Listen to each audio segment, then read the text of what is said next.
There was a child who was the most obedient under the control of a human trafficker. When asked to beg on the streets, the child would hand over every penny earned without ever thinking of running away. This child, like many others, had been kidnapped and brought into the group, but her case was special. She had been sold by her own father when she was 10 years old. When the police raided the group, the child was rescued and taken to a safe camp. A policewoman squatted in front of her and asked gently, "Little one, do you remember what your parents look like?" She looked to the side, where a little girl who had been kidnapped just a few days ago was being held tightly in her mother's arms. That little girl was wearing a princess dress, with a cute clip in her hair. The mother had fair, smooth skin and a red mole under her right eye. When she was small, the child used to kiss that mole on her mother's face. But at this moment, that woman was hugging her own daughter tightly, crying her heart out, without glancing at the child even once. The child raised her hand and pointed at the woman. "That woman is my mother." In my mind, the image of my mother appeared clearly. My mother was a very gentle woman. She loved reading books and often planted flowers and took care of bonsai trees on the balcony. Because my father didn't like having cats in the house, Mom could only go outside to feed the stray cats in the neighborhood. This displeased Dad. They often argued over small things like that, and Dad always showed an annoyed attitude. Under Mom's right eye was a small, pale red mole. When Mom still loved me, I used to kiss that mole, hug her neck, and say, "Mommy, you're so beautiful." Mom would smile, her dimples showing clearly on her cheeks. "Mommy's daughter is also very beautiful." But every time that happened, Dad would coldly interrupt. "Beautiful, huh? When she grows up, she'll probably fetch a higher bride price than others."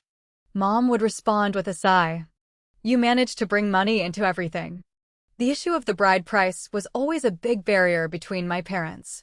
Dad was an extremely stingy man, but when he married Mom, he had paid a large sum as a bride price. This happened because my grandfather was seriously ill, and Mom was forced to marry Dad to get money for grandfather's medical treatment. Grandfather's family was so poor they couldn't afford a dowry for Mom. After the marriage, Dad constantly brought this up to torment Mom, even saying she was like a scammer who only aimed for his money. Mom knew she was in a weak position, so initially, she endured it and didn't argue. But Dad's bitter words, repeated over and over, were like stale food that no one could swallow. Their personalities were too different. Mom was gentle, loved beauty, and often bought fresh flowers to arrange, while Dad liked cheap, fake things. Dad frequently ashed his cigarettes into the vases Mom arranged. He hated a house that was neat and fragrant and preferred to turn it into a place full of cigarette smoke. Gradually, the affection between husband and wife wore away. Things dragged on until I was 6. That spring arrived late, and the weather was very cold. Downstairs, some stray cats were huddled and shivering in the cold. Mom couldn't bear to see them like that, so she used cardboard boxes from packages to make a cat shelter near the stairs. She even asked Dad to buy goat milk from the supermarket to feed the cats. But Dad was inherently stingy. Everything in the house, from milk and bread to daily necessities, was close to expiring. Dad carefully recorded every penny in his expense book, and soon he discovered Mom was using the milk to feed the cats. Dad's anger flared up like a pile of trash in the corner being set on fire. In front of me and Mom, Dad threw the entire cat shelter downstairs. I still remember clearly, inside that shelter was a chubby orange cat, incredibly cute. Mom said it would be 1 month old in just 2 days. But it couldn't wait for spring. Only a pile of flesh and blood remained to remind us it once existed. Seeing that scene, the light in Mom's eyes went out. She stood up, her face expressionless, and said calmly, "Liam, let's get a divorce." It wasn't a request for an opinion, nor a discussion, but an announcement. My dad screamed on the spot, trying to hold on, but this time Mom didn't yield at all. Ignoring Dad's insane rage, Mom took me back to my grandparents' house. I was only 6 then and didn't understand what divorce meant. I only remember that my grandparents' house was always crowded with relatives. They surrounded my mother, frowning and advising her. "All men are like that. It's not easy for him to make money. Being careful with family finances is a good thing." You should go back and talk to him. The girl is so young. Do you have the heart to let her live without a father? We women just need to endure a little, and things will pass. Wait until Ruby grows up. Good days will come. They said a lot, but Mom didn't answer a word. She just quietly looked at me, her eyes, beautiful as peach blossom petals, now like a still body of water with no ripples. Outside the window, the camphor tree had started to sprout fresh green buds. The rain that had lasted half a month finally stopped right on Mother's Day, giving way to brilliant sunshine. Grandma bought a bouquet of fresh flowers and told me to give them to Mom. Mom sat down, hugged me, bathed in the golden sunlight. She asked me, "Ruby, do you love Mommy?" I nodded, wrapping my arms around Mom. Ruby loves Mommy the best. Mom smiled slightly, the corners of her lips curling up. That night, Mom disappeared. Grandma was so worried she fell ill and sent me to my uncle's house. Initially, I was only supposed to stay for one night, but I ended up staying there for nearly half a month. Living off others wasn't easy. My aunt was very harsh. While eating, she would tap my hand with chopsticks if I held them wrong, scolding me for not greeting adults or being polite. I could only cry and whisper, "Hello, Auntie. Hello, Uncle." My aunt smiled with satisfaction. During the time Mom disappeared, my every action, from sitting, speaking, to walking, became an excuse for my aunt to criticize me. Insecurity lasted longer than confidence. It was like sharp sand in the river of memory, slowly eroding the soul, not turning into a pearl but blending into flesh and blood, becoming an inseparable part. My mother used to be the smartest girl in the village. Before marriage, everyone praised her for being gentle and dignified, the ideal model of a wife. But after marriage, she became a woman of questionable virtue in the mouths of the villagers. Because she was caught hand in hand with another man buying flowers and was caught red-handed by my father, the people who once advised my mother to go back to my father said no more. In their eyes, a man's pride was always more important than a woman's happiness. My mother knew that, which is why she was determined to walk a path of no return. She had to endure countless insults before successfully divorcing. Dad refused to give custody of me to Mom. He thought that mother and daughter always had a special bond, so he used me as a rope to hold Mom back. But he didn't understand that on the afternoon of Mother's Day that year, everything had changed. When I told Mom, "Ruby loves Mommy the best," Mom replied, "But I don't love you." Mom stood up decisively, throwing the bouquet in her hand into the trash can. Her action was neat and fierce, no different from how Dad had thrown the cat shelter to the ground earlier. Without looking back, Mom left. My dad lost the bet once again. Initially, he dreamed of Mom kneeling to beg him for reconciliation, and he would refuse with satisfaction, but Mom didn't do that. Afterward, Dad started taking me out to eat several times a day or leaving me at my grandparents' and uncle's house, hoping to awaken Mom's maternal love, but Mom still didn't come back. Finally, Dad's rage exploded. He cursed me as useless, a bastard, using the most vicious words in the world to vent his anger. Flowers and plants in the house were smashed, dishes shattered everywhere. He gradually sank into drinking to escape reality. Then Dad fell into gambling, selling the house, the car, and even the TV. When the creditors came to the door, he turned to look at me and handed me over to one of them to pay off the debt. I was only 6 years old then, a child who couldn't do anything but be criticized, abandoned, and passed from hand to hand. Finally, I fell into the hands of a woman called Madame Four, a human trafficker, and became a child beggar. In those years, the market was slow. Girls like me were hard to sell, so Madame Four could only force me to beg on the streets.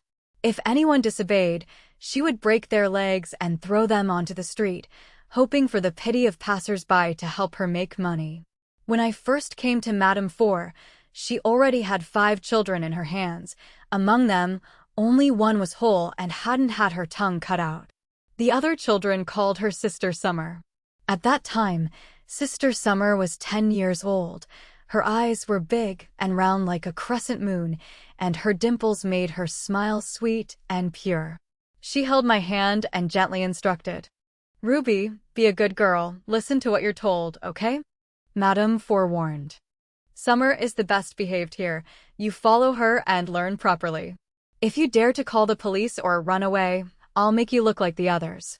She pointed at the children huddled on the ground.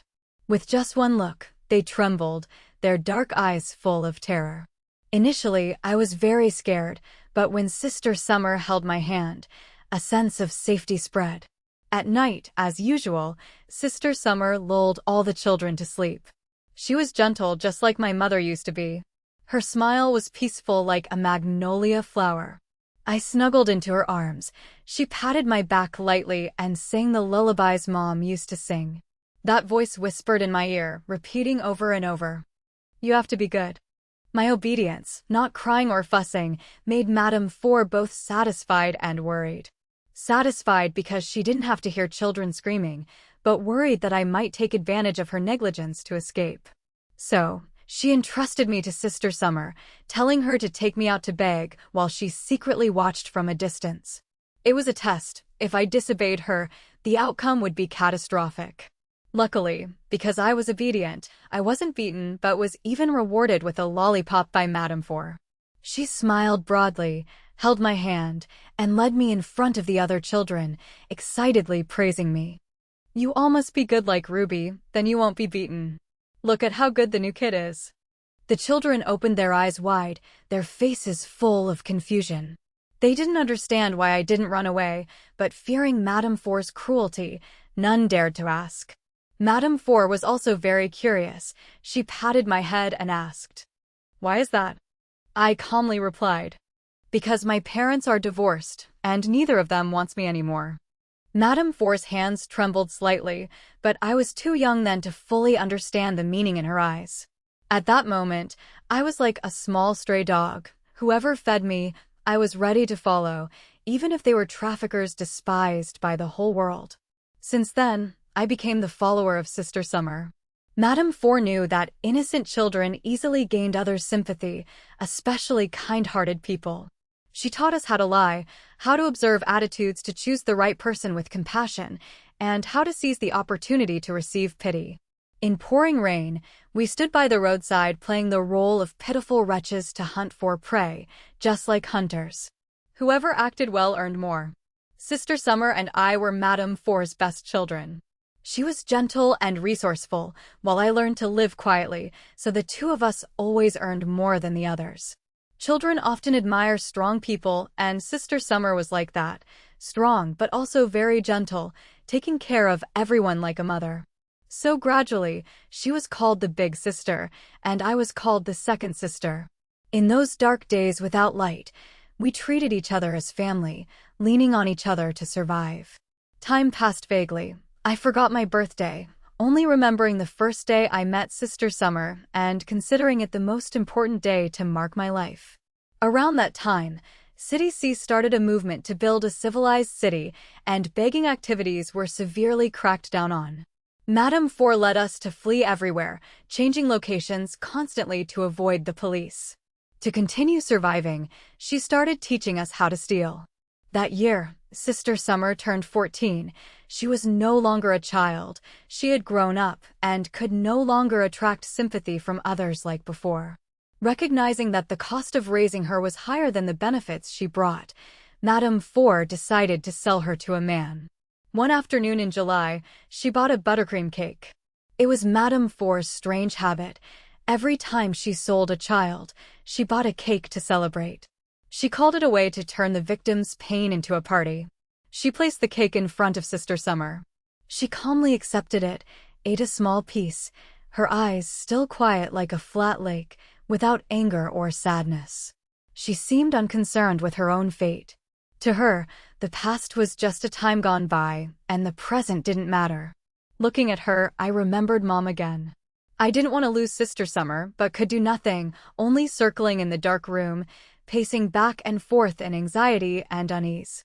Madame Four took us to stay in a self-built house in the suburbs.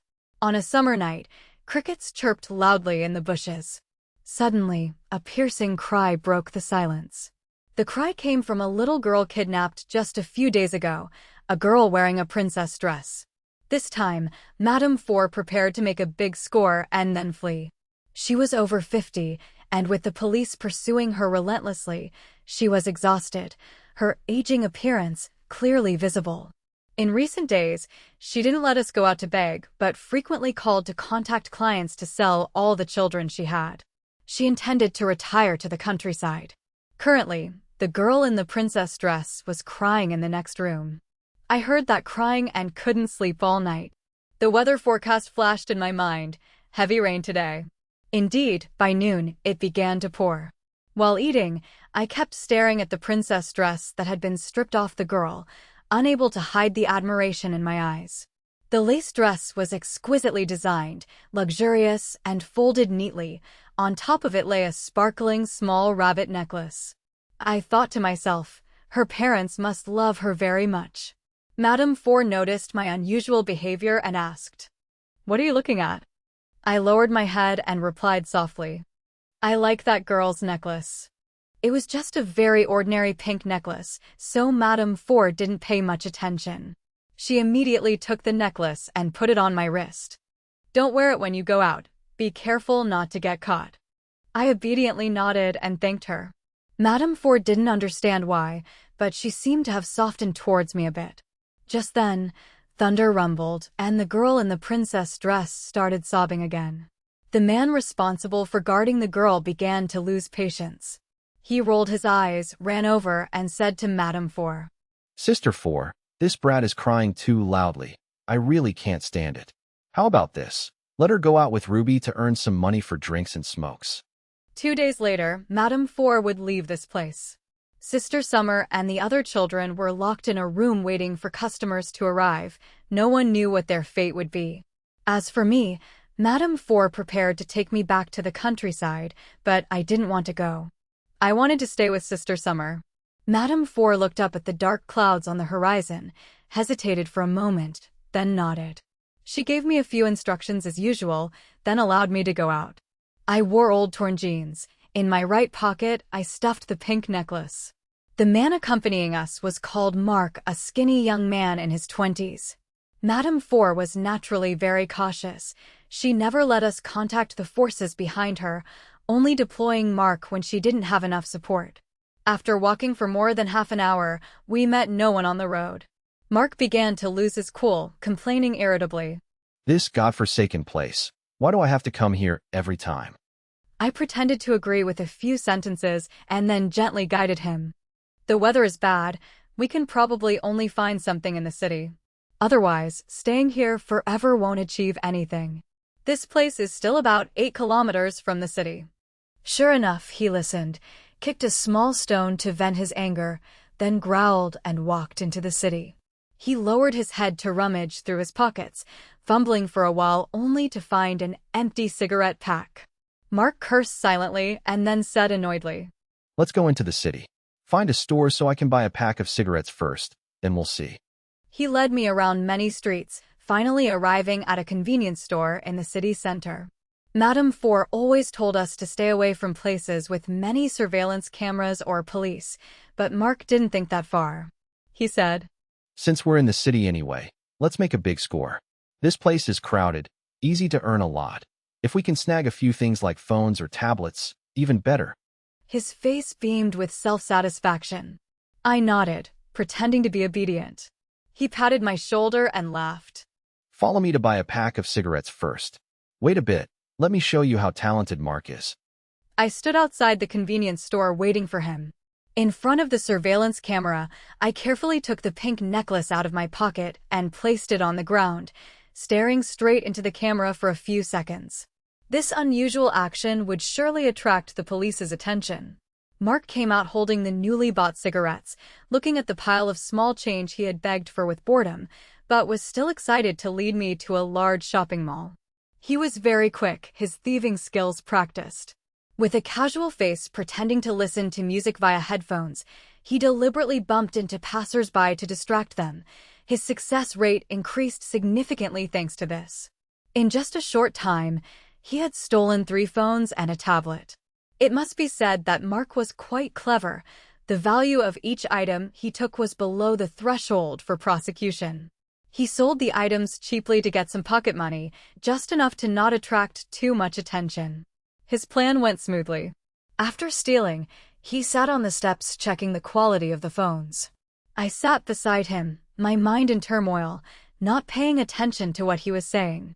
Seeing this, Mark asked suspiciously, Are you scared, kid? Madame Four praised you for being good. Why are you like this now? I quickly forced a smile. No, Mark, you're so good. It really opened my eyes. Praised, he laughed loudly.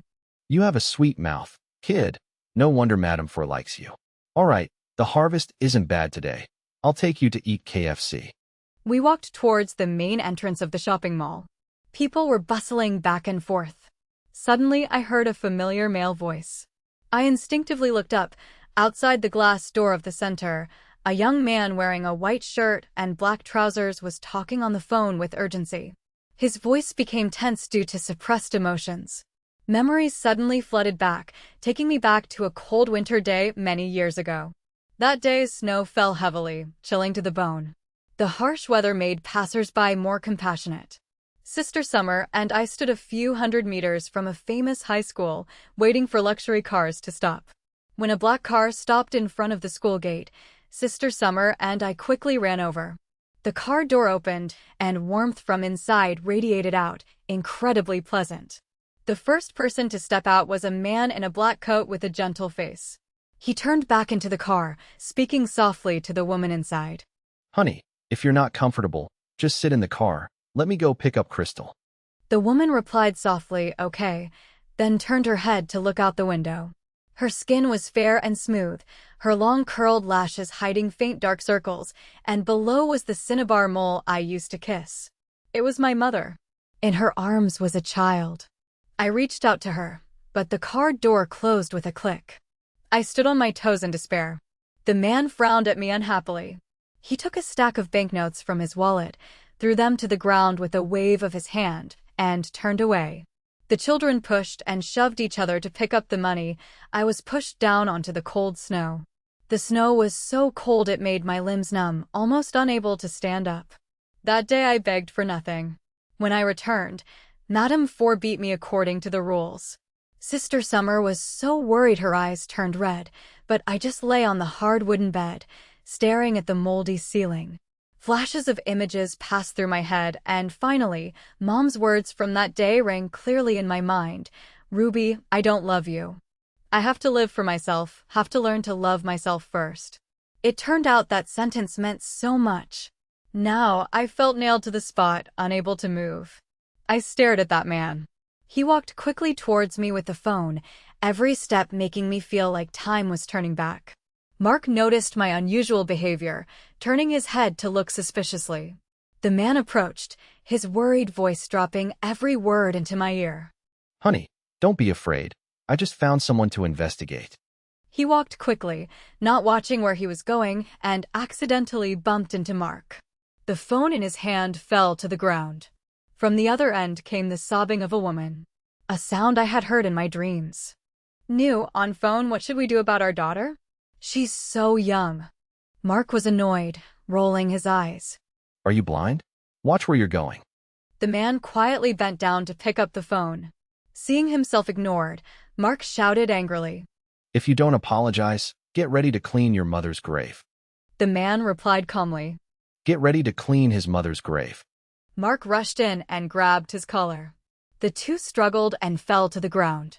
After grappling for a while, in the chaos, I saw a gold rabbit necklace fall out of the man's pants pocket. I understood everything. The girl in the princess dress was my half-sister. I took a deep breath, squeezed between them, pretending to be panic-stricken, and shouted, "Stop fighting!" While no one was paying attention, I secretly took the watch and the necklace. Mark didn't stop. One of his punches made the man's nose bleed. Seeing blood, Mark seemed even more smug. The man pulled out his phone to call the police. Hearing the word police, Mark quickly jumped up, spat on the ground. Bad luck. He pulled me and quickly left the scene. We ran into an alley with a second-hand shop. Mark seemed familiar with it, greeting the shop owner. I realized this was where they often sold stolen goods. The shop owner looked at me warily. Mark took out the phones while explaining that the kid was Madame Four's person. While hurriedly leaving, he only managed to pick up one phone, not getting everything. He swore a few times. I stepped up as if to show off, holding out the watch and necklace in front of him. Mark's eyes lit up. Not bad. Kid, you know the drill. Tonight I'll treat you to a good meal. The shop owner took the watch but hesitated. Mark, this watch is too valuable. It can only be moved to another place to sell. Mark didn't care. Just move it. Give it to Charles if you have to. This was the first time I heard the name Charles, and I immediately memorized it. That night, Mark took me to eat KFC. It was the first time I ate hot fried chicken. It was incredibly delicious. Mark wanted to hide the matter of the watch and necklace, forcing me to keep the secret. I agreed, but in my heart, I decided not to let him get away with this watch crime.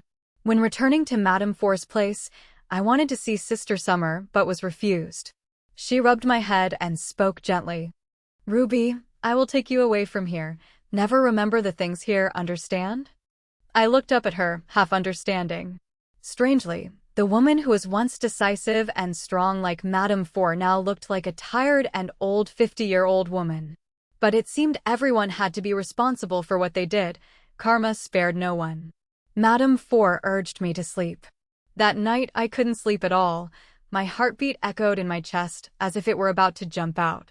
I tossed and turned until the clock struck 4:30 a.m. The door was kicked open, police voices rang out, "Don't move." I didn't know that my deliberate leaving of the necklace under the camera led to everything. That man reported to the police, and the necklace became key evidence to investigate the case. The gold watch was linked to the child kidnapping case, everything connected as if arranged by the hand of fate. The policewoman squatted in front of me asking if I remembered my parents. I looked towards the woman hugging her daughter sobbing. Reflexively, I pointed at her. That is my mother. The next second, my mother walked through the crowd and found me. Her eyes flashed with disgust when they met mine. The policewoman held my hand and led me to Mom. Mom held the girl in the princess dress, looking down at me from above. My father, the man I met outside the shopping mall, also recognized me. He looked at me then at my mom, his eyes full of surprise.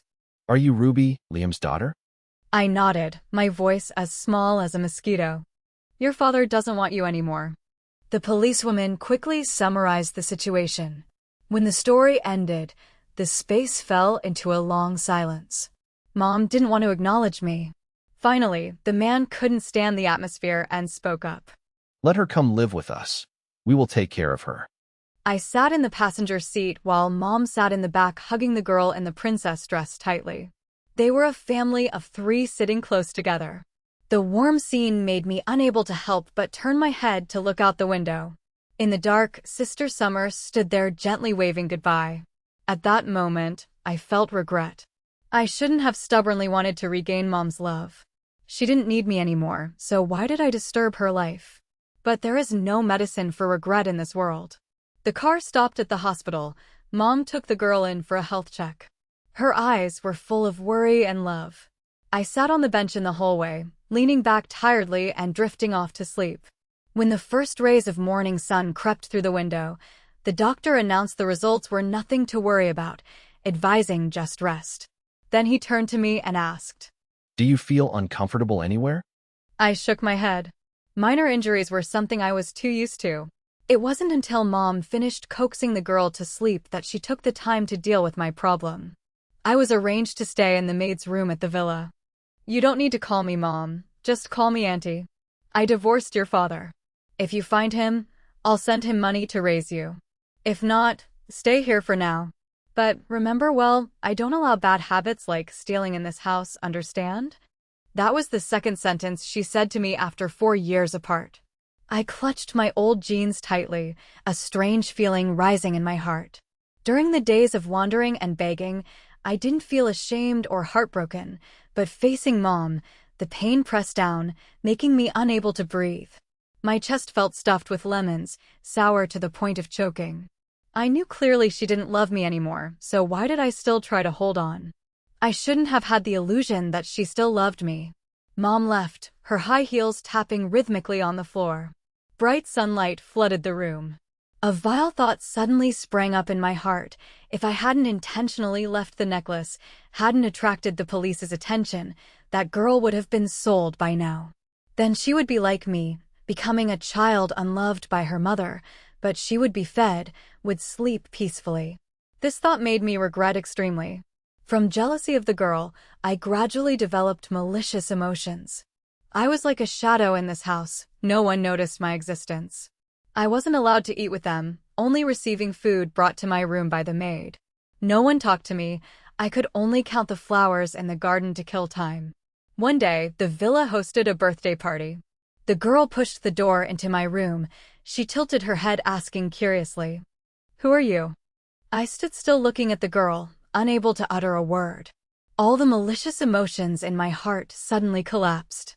The girl poked her head out happily, saying, "We are playing hide and seek. Do you want to join?" I declined the invitation to play, but the girl wasn't angry. She just closed the door and found a seat in the room, watching me intently. I thought to myself, this kid really doesn't know how to be polite. But immediately after, I told myself, right, this is her house. The one who needs to be polite is me. The atmosphere was tense to the point of suffocation when the door suddenly burst open. Mom walked in, her face showing annoyance. She picked the girl up. The girl curiously pointed at me and asked, "Mommy, who is this sister? Why is she in our house?" Mom smiled, kissed the girl's cheek lightly, and answered, "It's okay, baby, you don't need to pay attention to her." I didn't look after Mom anymore. My eyes shifted to the high wall surrounding the villa. I never thought being a beggar could be this good. The intention to leave this place gradually became intense. That night, although it wasn't late, I lay on the bed, closing my eyes. I discovered my ears became sharper, voices talking outside the window, constant chatter reached my ears. Instinctively I listened, feeling like something was lost. Footsteps got closer, bringing a bad premonition. The door that was locked from the inside was kicked open without warning. The male butler, along with security guards and maids, rushed into the room, searching everywhere. A middle-aged woman about 40 to 50 years old stepped forward, pulled me up, her voice full of disdain. "Return the young Mrs. necklace immediately." I replied calmly, "I didn't take it." She didn't argue, dragged my hand, leading straight to the living room. This was the first time I stepped into the villa's living room. Crystal chandeliers sparkled high on the snow-white ceiling. Colorful oil paintings and stylish vases made the space full of luxury. In the middle of the room, a black leather sofa stood out. 5 people sat there. 3 were Mom and her new family. The others were a male and a female. The girl in the pink dress was about my age. The boy wore a white t-shirt, a silver watch on his wrist, appearing neat with a delicate face. He looked about 14 to 15 years old. Somehow, looking at him, I felt this face was somewhat familiar. The other 2 sat with arms crossed, looking arrogant like siblings. When I was dragged in front of them, the girl in the pink dress looked at me indifferently and asked the woman who brought me, "Mrs. Trent, found the necklace yet?" The woman shook her head. My mother breathed a slight sigh of relief. "Crystal, I looked for it. Maybe you dropped it while riding horses. Today is your birthday, let's not." The girl named Crystal coldly interrupted. "This is my house, you have no right to speak." I was surprised by her attitude. The man I guessed was the pink dress girl's father immediately stood up and shouted, "Crystal, don't be excessive." Only then did I remember he was also surnamed Tong. Were they father and daughter? Crystal smirked challengingly. "I'm so scared, it's funny. Someone just needs to marry rich to think she owns this place." My mother's face turned pale. She lowered her head and whispered, "Crystal, your father and I have." Without letting Mom finish, Crystal cut her off. "Even if my mother passed away, it doesn't mean she has the right to get close to my dad. She left her ex-husband to marry my dad. Life wasn't good, so she came back to bother my dad. My dad is stupid, but I'm not." Crystal's sharp attacks made me gradually understand the complex and contradictory relationships between everyone in this room. Many years ago, my mother and Uncle Tong were childhood sweethearts, but when my grandfather fell seriously ill, Mom was forced to marry my dad for medical money. Uncle Tong then married another woman, But one was a widower, one divorced. Finally, they found each other again and resumed their old romance. However, Uncle Tong's daughter, Crystal, did not accept my mother.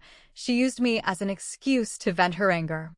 Even you, a person with unclean hands, deserve to live here? All eyes focused on me, scrutinizing to the point of making me feel cold all over. I clenched my fists and gritted my teeth. I repeat, I didn't take anyone's things. She sneered slightly, then turned to the young man beside her. Did Butler Zhao check the camera? Her voice made me involuntarily recall a terrifying memory when I first started stealing. Madame Four took us to an amusement park. It was crowded and easy to distract attention. I quickly targeted a teenager wearing headphones who looked like he was in a bad mood. When his friend went to queue for the roller coaster, he just lazily sat in front of a drink stall. I pretended to fall towards him, bumping into him, but he didn't notice. I licked my dry lips, finally deciding to put my hand into the back pocket of the bag he was wearing. Just as I was about to succeed, a fair, slender hand suddenly grabbed mine tightly. I reflexively looked up. He turned his back to the light, eyes clear like a lake at sunset, calm and deep. Stealing?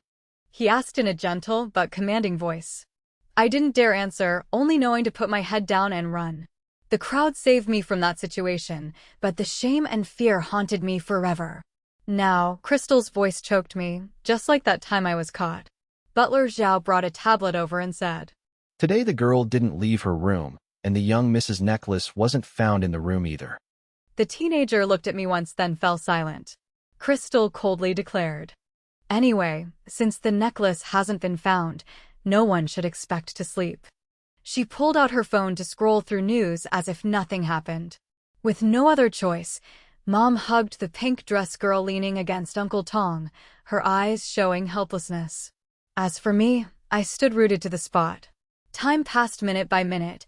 After about half an hour, my legs began to ache, unable to help but shake slightly to relieve the pain.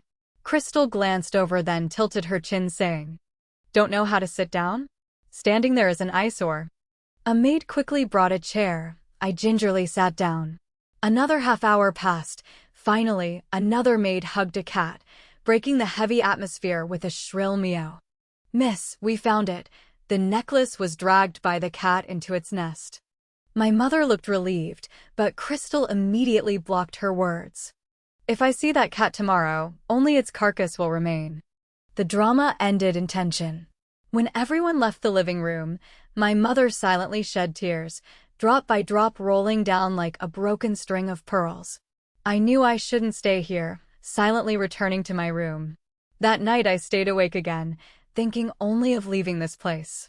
Even if I had to eat meager meals, I was willing.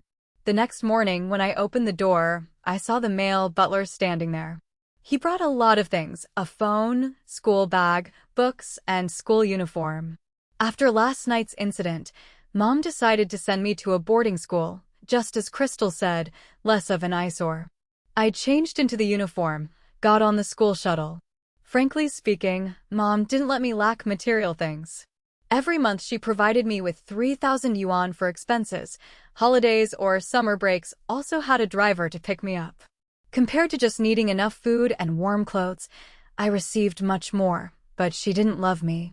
In the crowded classroom, I was arranged to sit at the second table from the back. The classmates seemed surrounded by an invisible membrane, seeing me, but hardly anyone spoke to me. The things they discussed, from toys to cartoons, were things I never knew. Even small children had their own circles. I couldn't integrate, only knowing how to live silently alone like an isolated island. I was gradually pushed out of everyone's world. Day after day, the bell for class and dismissal rang in turns. The camphor tree outside the window changed leaf color from light green to dark green. On New Year's Day, the first snow of the year also fell. After the students finished performing the arts program, everyone happily returned home. I called the driver, making up a story that I would go out to play with friends. In reality, I secretly took a taxi to the shopping mall to buy a light yellow down jacket. Before that, I had researched online and learned that Sister Summer and other homeless children had been taken to the Welfare Institute in the South District. This New Year holiday, I wanted to go find her. I also bought many other things from gloves to snacks, stuffing the backpack full. Busy all evening until 7 p.m., afraid of being discovered when the car entered and exited the villa area, I got out of the car from afar and walked back. Snow fell thick, the sound of snow crunching underfoot. Everything went according to plan until I heard a splash echoing from the lake. Turning my head to follow the sound, I saw a little girl struggling in the lake. It was the girl in the princess dress, my half-sister. My body reacted before I could think. I threw the backpack on the ground and rushed into the lake. The moment I touched the water, the piercing cold like small needles pricking into flesh covered my whole body. I put all my strength into swimming towards the girl, pulling her safely to shore. However, as soon as I set foot on the bank, a slap landed straight on my face. I lost my balance and fell to the ground near the lake bank. In sobbing tears, Mom screamed, "Don't you touch her again. Are you that cruel? Want to kill your sister? You ungrateful thing." I had no strength left to stand up, just lifted my head to look at her. Maybe it would be the same this time. If kicked out, I wouldn't harbor any hope anymore. I coldly watched Mom pull out her phone to call someone, like a death row prisoner waiting for the sentence. The answer I waited for didn't come from Mom, but from a young male voice, dragging the tone full of sarcasm. As I see it, someone should not only donate their heart, but also their brain. Although an outsider, his calm tone was mixed with a bit of mockery. He took off his coat to cover me, raised an eyebrow, and threw the phone playing a video to the ground. The video started with Crystal pulling him near the lake to film, accidentally recording the whole scene of the girl chasing the ball, tripping and falling into the water, and the whole process of me jumping down to save her. The teenager pulled me up with just enough force. What's the use of talking tough? Just to say malicious words? I remained silent. He stepped closer, his voice full of implication. Are you planning to apologize to your daughter? My mother's face turned pale. She said nothing, picked up the girl, and walked away. The cold wind blew, water dripping onto the ground. Crystal ran over, her curious voice ringing from behind. Is she stupid? The wind and snow grew stronger. I didn't hear the teenager's answer clearly, only saw darkness before my eyes and fell to the ground. When I woke up, the room was pitch black. The woman named Mrs. Trent was sitting by the bed looking very professional and attentive. Seeing me open my eyes, she immediately asked, "Does your body feel uncomfortable anywhere?" I regained my spirit, shook my head slightly. She continued, "Last night Dr. Zhao checked. There are no serious problems. You fainted due to hypoglycemia. Did you not eat enough meals at school?" Her voice suddenly softened. I replied softly, "I ate a little." After a few short questions, the room became silent. I thought for a long time, finally decided to leave the Tong family and move to the Welfare Institute. I asked Mrs. Trent to tell Mom. Hearing this, her eyes flashed with pity, then she shook her head. She said last night after I fainted, the teenager carried me back to the room. Taking that opportunity, Crystal made a scene, pointing at my mother and scolding her for half an hour before leaving. The teenager only said calmly, even parents, if they misunderstand their children, should apologize, shouldn't they? His sentence was like a judgment, leaving my mother with no words to justify herself.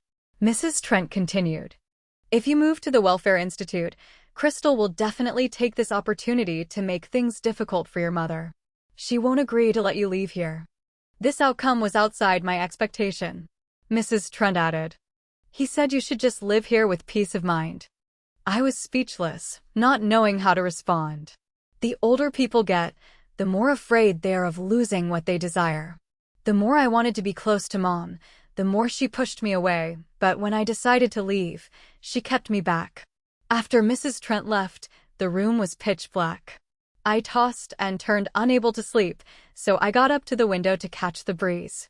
Outside, snow fell heavily, moonlight hung high in the sky. Down in the garden, a few Christmas trees remained from the previous holiday, decorative lights blinking. No one was around. I scanned and realized that just by climbing through the window, I could get down. Hesitating for a moment, I decided to go through the garden, standing under the Christmas tree like everyone else used to do to pray. I clasped my hands to pray sincerely, but I didn't know what to pray for. When I was small, I used to hope to pass away in a quiet night. Getting a bit older, I hoped all I experienced was just a nightmare, so when I woke up I would be loved by my parents. Back then I believed that after the bitterness comes the sweetness, that warm spring would come after cold days. But gradually I realized life is just jumping from one deep pit to another. Sometimes I looked at the cake in someone else's hand thinking it must be very delicious, but when tasting it, I wondered if it was just my bad luck to choose the wrong piece. People say flowers bloom brilliantly in Luonng, but I have never met my own spring. Standing long in the snow, my shoulders covered with a thin layer of snow. Well, planning to freeze to death here in exchange for a word of concern from your mother? A clear, cold voice cut through my thoughts. I opened my eyes, seeing the teenager standing in front of me. He spoke again. If tears worked, this world wouldn't need weapons. They only exchange for momentary guilt, while human hearts are inherently biased, and love is the same. I heard those things a lot, but actually feeling the slap yesterday, I still felt my heart filled with grievance. I knew Mom didn't love me, but why did she always think I had bad intentions? Why hit me? I sighed and turned my head back. Are you a living saint or something? He frowned at me, puzzled. I shrugged, trying to act casual. With such kindness and compassion, surely I must kneel and bow to you. He was amused, walking towards me. Why dare to open your mouth today? Yesterday you didn't dare say a word. Is it because water got into your brain? I was speechless, wanting to utter a rude sentence, but thought of Crystal being his sister. With her temper, could I cope? He put his hand in his coat pocket, taking out a box of cat food. Come on, let's go feed the cat. I asked, not understanding. What cat? He replied. The Persian cat your mother abandoned. Someone picked it up and brought it here. You go yourself. It's too cold. I'm going back to my room. I turned to leave, but was grabbed by the wrist by him. Warmth from his hand transferred to me, making me look up. Our eyes met. His eyes were sharp, gaze slightly distant but voice gentle. I'm afraid of the dark. His words and aura were so contradictory, like a fierce tiger opening its mouth to say meow. I couldn't help but chuckle softly. Under his emotionless gaze, I followed him down to the basement. A white Persian cat abandoned by my mother had been adopted by him. Usually, it was cared for by Mrs. Trent, but today she was busy taking care of me and forgot, so he came to feed the cat in the middle of the night. He stroked the cat's head, his eyes rarely gentle. We didn't say another word. The room only had the sound of the cat purring. That night lying in bed, I vaguely felt life seemed to be getting better. Saving the person helped me regain my image in the eyes of the Tong family. Crystal and my mother might still hate me but no longer publicly scolded me like before. Even Mrs. Trent, who always kept a professional look, occasionally smiled at me. The saying, "good people are rewarded," finally applied to me. In the final exam, I ranked 12th in the class, but there was no one to share this joy with. On the first day of winter break, I packed my things, informed Mrs. Trent, and prepared to go to the Welfare Institute to visit Sister Summer. Just stepping out of the gate, a BMW sped up. Crystal angrily got out of the car, slammed the door shut, looking like she wanted to explode because someone made her angry. Seeing that, I immediately lowered my head, pretending not to see. She blocked my way and asked loudly, "How much did you score? Dare to say you scored higher than me? Liar." I helplessly replied, 9.5 points. The advantage of often being alone was that I could focus completely on studying. Thanks to the years as a wandering child, I had a more mature thinking ability than my peers. When doing homework, I knew how to think more flexibly. Teachers explained once and I understood. Hearing my score, Crystal's face darkened. The teenager standing next to her chuckled softly, taking long strides towards me. Today, he wore a black down jacket. Although the design was heavy, it made his tall, elegant figure stand out more. Since meeting in the snowy night to feed the cat, this was the first time I met him again. Crystal shouted angrily, "Cousin, you dare to laugh at me." "Cousin?" My eyes widened in surprise, unable to restrain myself from blurting out, "Aren't you biological siblings?" Crystal looked at me suspiciously. Are you crazy? My surname is Tong, his is Fei. How can we be biological siblings? You've lived here so long and don't know the family relationships clearly? Also, do you know the name of the child you saved? Her question embarrassed me. I could only force a smile. Actually, I never cared about those things. Hearing the word cousin, I involuntarily associated it with my round uncle. When looking back at the teenager in front of me, I couldn't help but shudder. He slightly curled his lips in a smile, eyes carrying a bit of meaning. Do you know what my name is? I shook my head, feeling my scalp tingle. I don't know. He smirked again and replied. Listen carefully, my name is Felix. According to rank, you have to call me cousin. And your half-sister's name is Wendy. His slow tone, as if luring me, made me involuntarily take a step back. I still have things to do, I'll go first. Just turned away a few steps, my collar was grabbed by Felix. Where are you going with so much stuff? Crystal seemed to discover something interesting, her face brightening. Did your mom say you can't live in this house? Let's see, this time I'll scold her to death. Her eyes flashed with strange excitement, as if expecting me to deny it.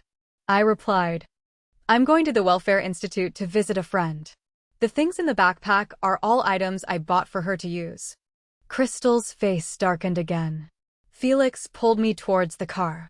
If you want to go somewhere, tell the driver to take you. Weston, get out of the car. Obeying the order, a young man about his age stepped out. When passing me, his eyes were sharp as an eagle, making me involuntarily tremble. Felix stuffed me into the car. The car rolled away in silence. After half a year, I finally met Sister Summer again. Sister Summer had grown taller and rounder than before. When she smiled, the dimples on her cheeks were no longer as clear as before, but the gentleness in that smile remained intact. She happily walked beside me, listening to me tell about the days at the Tong family. She was still the same, patient and gently listening. Compared to my current life, her days at the Welfare Institute were like a small stream flowing slowly and peacefully, without troubles or feelings of being looked down upon like staying at relatives' houses. I sat on the steps under the sun, feeling my body relax more than ever. From afar, Sister Summer was playing Eagle Catches Chicks with the children. Laughter echoed throughout the space. Thoughts returning to the days at the Tong family, I couldn't help regretting not coming to the Welfare Institute with her from the beginning. In my mind, the image of Felix feeding the cat flashed. He was hard to grasp, like a hazy mist. Just thinking of him, Crystal also appeared in my mind. This arrogant young lady, although spoiled to the limit, had a much better attitude towards me recently. If before I could be independent, the relationship between me and them remained like this, life at the Tong family wouldn't be too unpleasant. I rested my chin thinking about my plans when I realized Sister Summer was standing in front of me, looking at me, smiling gently for some time. She reached out to smooth the wrinkles on my forehead, asking, "Are you okay at Mom's house? Why frowning like that?" I rested my head on her lap, answering, "It's nothing, sister, just thinking a bit. Sister, how to make others like me and want to be friends with me." Her smile froze for a moment, then she sighed, saying, "If you want to please people, just indulge them. Whatever they like, give them that. But if you want to be friends, you must be honest. You can't use tricks or formulas." Sister Summer looked straight into my eyes, asking, "Ruby, are you truly happy staying at Mom's house?" I thought about the days at my uncle's house, then forced a smile. "Yes, it's quite fine. I can even buy new things for you. I'll visit you often."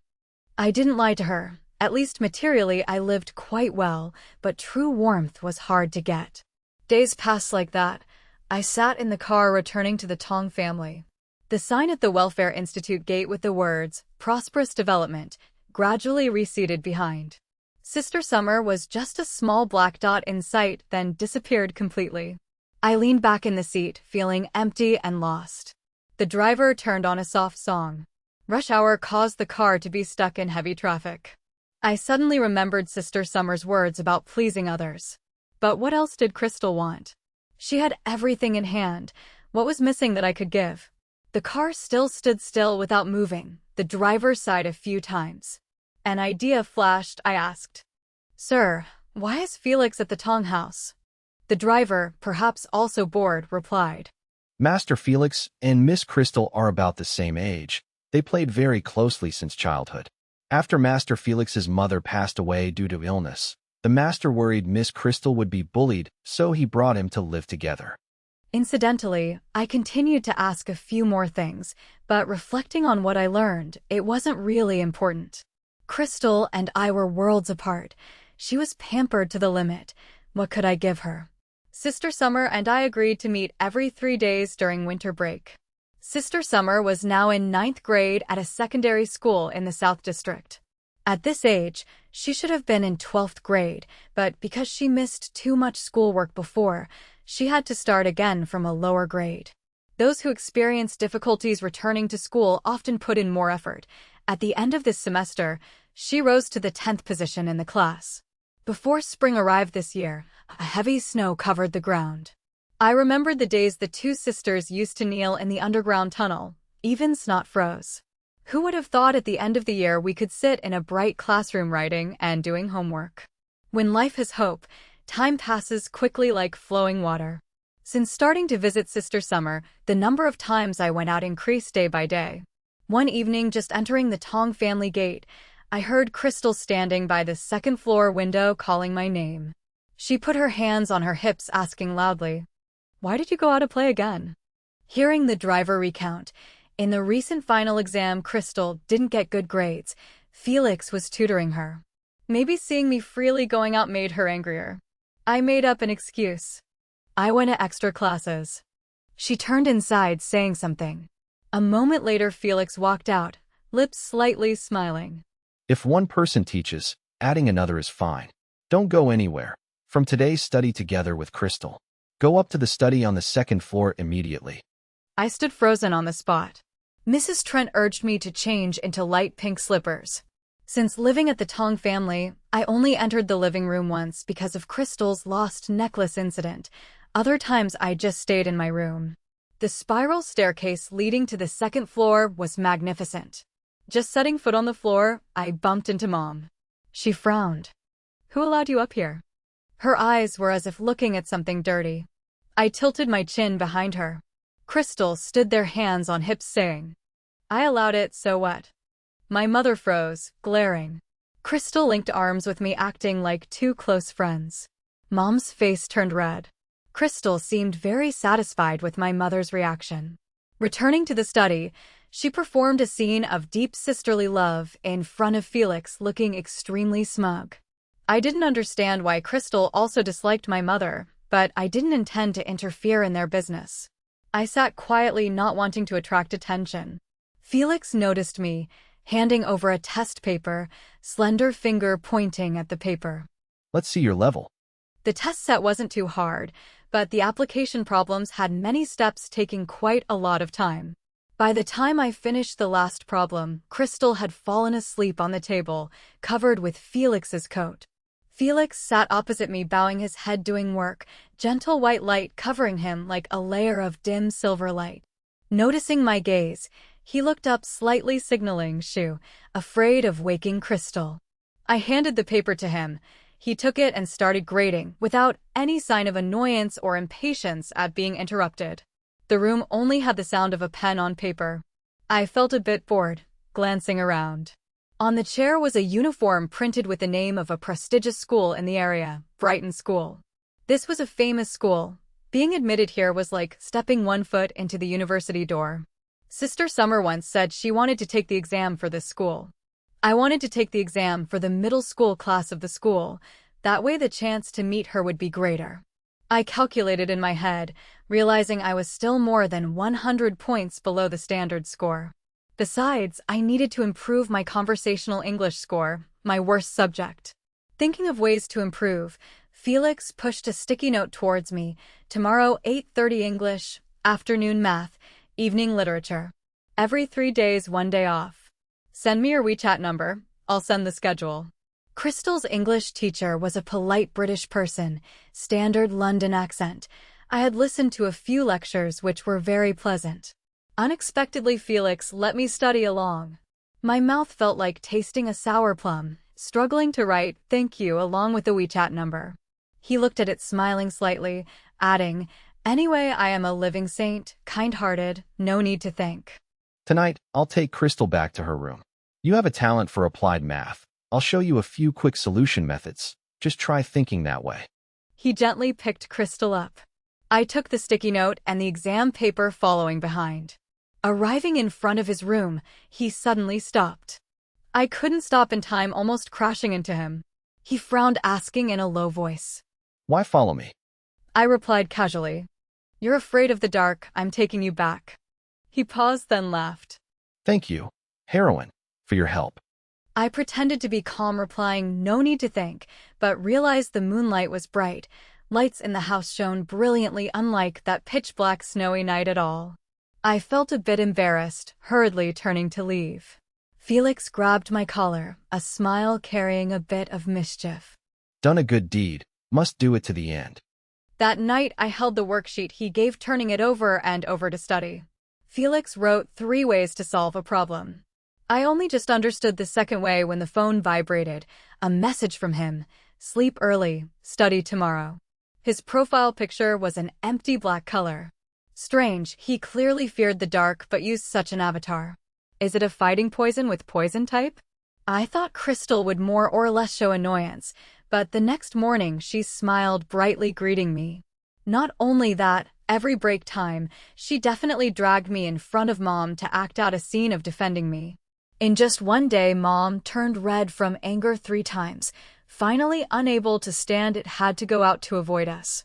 At that time, I understood Crystal just wanted to prove she could protect me in front of Mom to make her uncomfortable. In this way, I became her most effective weapon. My life at the Tong family gradually became busier. I was busy studying with Felix, busy helping Crystal, and taking time to visit Sister Summer. Crystal was straightforward and lively.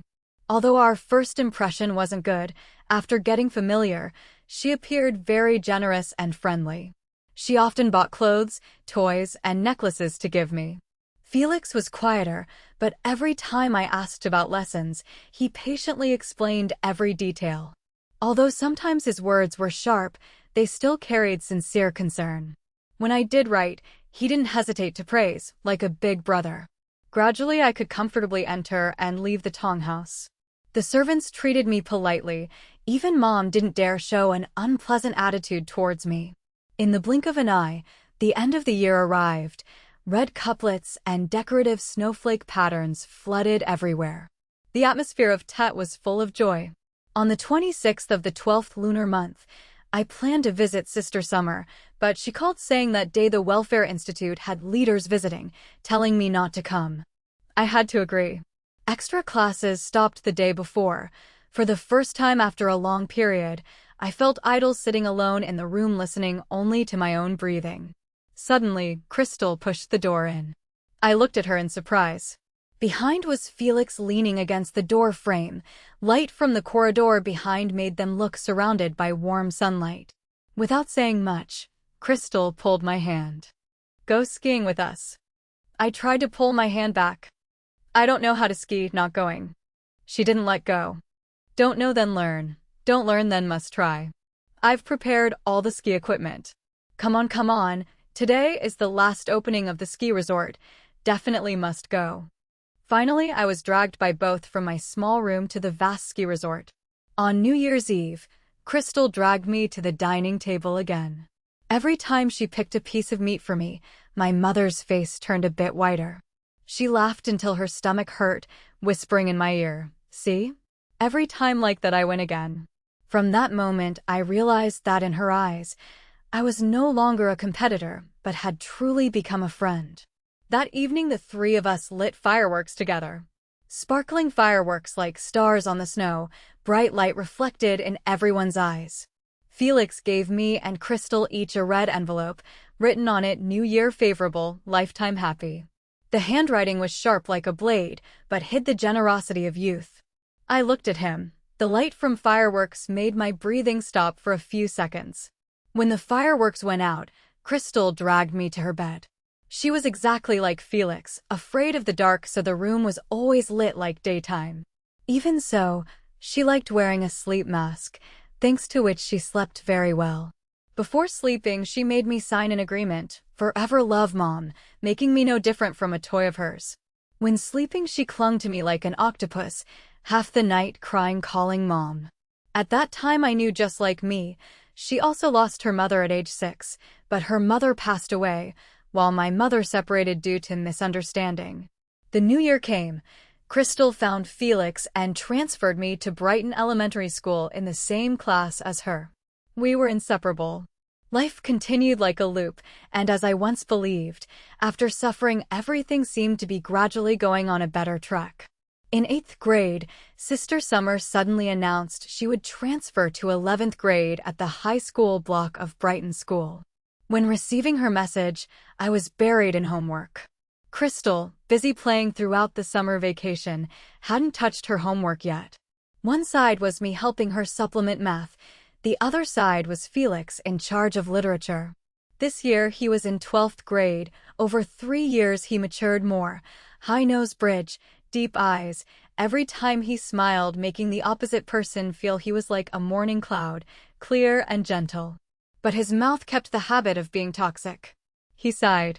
You guys enjoy going to Xinjiang, Inner Mongolia to play, leaving me alone to study. Now I have to help share homework. True happiness you enjoy. Suffering leave for me to carry. Crystal didn't bother looking up.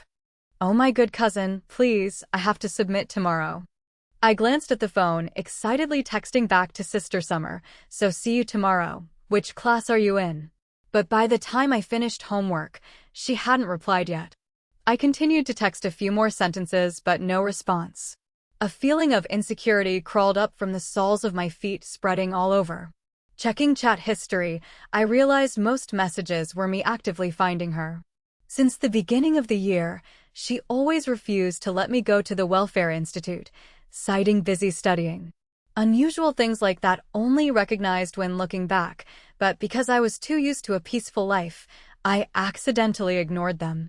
Opening day, during the ceremony, I kept looking towards the high school area, trying to find Sister Summer's figure among the crowd, but all morning still didn't see. By noon, during lunch, I sat staring blankly at the food tray. Felix asked, Didn't do the test well? Crystal chimed in. Come on, your sister ranked first in the block. Let others breathe a bit. I was still lost in thought. Felix waved his hand in front of my face, pulling me back to reality. What are you thinking about forgetting to eat? In the past years, they treated me very well, almost considering me family. I didn't want to mention the past in front of them because it always reminded me of the time at the amusement park when I sneakily put my hand into someone else's backpack. Feelings of inferiority and shame always made me feel unworthy of current happiness. I stammered. Nothing, just thinking about the math problem for this afternoon's class. Crystal dropped half an egg from her mouth, looking at me with a puzzled look. No math class this afternoon? Where did you get the class from? I hurriedly corrected. I mean thinking about the solution to a math problem. Crystal's eyes widened. But I saw you standing on tiptoe looking, not like thinking about a problem, more like looking for someone. Could it be you like Kevin? Just finished speaking, Felix put down his chopsticks, crossed his arms, eyes slightly narrowed, reminding gently. You are only in 8th grade. I quickly waved my hand. No, it's not like that. Crystal intended to ask more, but music from the loudspeaker rang, cutting off. I hurriedly stood up, avoiding the question. I'm full, going back to the dorm to nap. In the afternoon, even if Crystal asked more, I evaded. Luckily, she was busy with all sorts of opening day things, so soon forgot. In the following days, I sneaked to the high school area searching for Sister Summer's silhouette, but still didn't meet her. Instead, I bumped into Felix. He grabbed my neck, using his superior height, dragging me to the corner of the stairs on the rooftop. The rooftop door was shut tight, gloomy light covering everywhere. Felix wore a summer uniform with a blue and white polo collar, highlighting his elegant appearance. I didn't dare look straight into his eyes, only hearing him laugh coldly, anger clearly visible. Oh, very interesting, Ruby. Sneaking in school, chasing which guy? Also a high school student. 8th grade already can't satisfy you, huh? I retorted in a small voice. No such thing. Then what are you doing in the high school area? During lunch break, I saw you appear 4 times there. Felix asked in a voice not high or low, but enough to make me feel pressure. I suddenly remembered his classmate and Crystal almost all knew me. Anyway, every time he participated in basketball tournaments, Crystal and I enthusiastically cheered for his team. Head bowed, I didn't know how to explain. The close distance made me hear his heartbeat clearly. Seemingly, he was really annoyed by me. Felix patiently stood blocking my way, waiting for me to answer. Minute by minute passed. I couldn't hide forever. Finally, I had to tell the truth. I'm looking for a girl named Summer. Before he could ask more, a female voice rang from downstairs. What on earth do you want to let me go? This voice sounded very familiar. Then another male student replied. Just be my girlfriend. Everything will be erased. The girl almost burst into tears. But I'm already your girlfriend. Then why during summer vacation I asked you out you didn't come? Do you consider me a joke? Every time I came to find you, you hid. The girl's voice became weak, carrying sobbing sounds. I listened, unable to help feeling curious. What are you doing, Weston? A scream rang out, followed by footsteps getting closer and closer. The very next second, me, Felix, Sister Summer, and a tall male student, 4 people stood facing each other. Eyes met awkwardly. Sister Summer leaned on Weston's shoulder, eyes red as if containing 2 streams. As for Weston, after initial surprise, his eyes carried a hint of a smile, stopping on me. Sorry for disturbing. I'll go first. He carried Sister Summer on his back, turning to leave. I hurriedly called after. Sister Summer. Weston was someone I knew through Felix. Both often played basketball together, and a few times I met him at the Tong House. According to rumors, he was a prominent figure in the high school block, famous for being hard to approach and often causing trouble. I took a deep breath. This scene was too unexpected. Felix signaled with his eyes to me. He stepped forward, seemingly having some tacit understanding between the two. Weston had to put Sister Summer down, then left. I supported Sister Summer, intending to take her to the infirmary, but she firmly refused. Everyone has their own pain. I didn't want to reopen her wound, but I was also worried thinking about Weston's expression. My voice dropped significantly, asking, "Do you need my help with anything?" Tears still hanging on lashes, she tried to force a weak smile with me. No need, just go back to class. I realized she was much thinner, no different from when she first came to the Welfare Institute, as if just a gust of wind could blow her away. Worry and anxiety filled my heart, but faced with her urgency, I had no other choice but to let her return to class alone. Before leaving, I glanced at her class nameplate, Class 11/8. In the afternoon during class, my mind kept thinking about the scene at the stairs. What did Weston do? What happened? Busy thinking, I was called to the board by the math teacher. Usually, I did very well, but today answered hesitantly, even writing the wrong formula 4 times. The whole class turned to look at me with puzzled eyes. Crystal spoke up to rescue, saying I wasn't well and needed to go to the infirmary. Not long after, Felix appeared. He chased Crystal away, pulling a chair to sit next to me. The infirmary office was quiet, sunlight spread on the floor, everything seemed to stand still. Do you want to hear the story between Weston and Summer? Finally, the question I waited for came. I tried to suppress anxiety, nodding slightly. Do you remember the time you met Summer at the amusement park? We met that time. Turns out he still remembered I was the thief that day. I lowered my head, eyes starting to sting. He sighed, handing me a tissue. That day Summer took back a watch. It was a keepsake Weston's mother left for him. Like a fierce wave rising in my heart, I looked up at him, eyes full of astonishment. In an instant, memories flooded back. That night at the park, we lined up to hand over stolen goods to the mistress. I didn't succeed the first time, and the result was a painful slap. Fear continued to haunt me. That day, thinking of the silver watch with the regular ticking sound, I felt like a bullet through time shot straight into my heart. Felix continued the story. You said the day I went to the Welfare Institute to visit Sister Summer, Weston recognized me. Then he investigated everything and tracked down Sister Summer. But the watch had been handed over to the mistress long ago, no traces left. Unable to find the watch, Weston poured all anger onto Sister Summer. The karmic circle, the debtor doesn't pay, the innocent has to bear. I lowered my head, not knowing what to do. Anyway, this matter was beyond my ability to solve. Sister Summer firmly pushing me away was also for this reason. Felix put his hand on my shoulder, voice gentle but firm. Ruby, this isn't the fault of you two. You don't need to torment yourself. But would Weston listen? Or maybe he himself knew Sister Summer wasn't at fault, yet he still intentionally hurt her. Chaotic thoughts swirled deep inside, making me feel like being pulled back to the past. I once escaped Madame Four's hands, thinking from there would be a new life, but now mistakes of old days caught up with me. I mumbled, sorry, just an empty apology unable to change anything. Felix wiped my tears. His eyes were like a god bearing compassion. It's not your fault. No need to apologize to anyone. But I couldn't control my tears. They fell more and more. Felix confusedly used his hand to wipe perfunctorily on my face. He sighed softly. Don't cry anymore. If you really feel guilty, think if anyone else worked with the mistress. Time has been long. Clues might be broken. Immediately I remembered a person, Mark. That year staying with the mistress, only Mark appeared again later. He was arrested for theft when I deliberately reported to police and was imprisoned for 3 years. Last year he was released. Just thinking of this, Felix realized my expression. He asked, Remembered someone? If the watch is found again, Weston won't bother Summer anymore. But I hesitated, worried finding Mark might implicate those in the dark, even the Tong family. Felix knocked lightly on my head. What are you thinking? Don't play the lone hero. I bowed my head replying, Mark. Last year he got out of prison, currently in the Celestial Star area in City C. Felix nodded. Okay, but must tell Crystal first. Otherwise, she will skip school dragging you to find him. I will look up more information. Don't act on your own. I sighed in relief. But just as I intended to say more, Crystal suddenly ran into the room, face full of sorrow.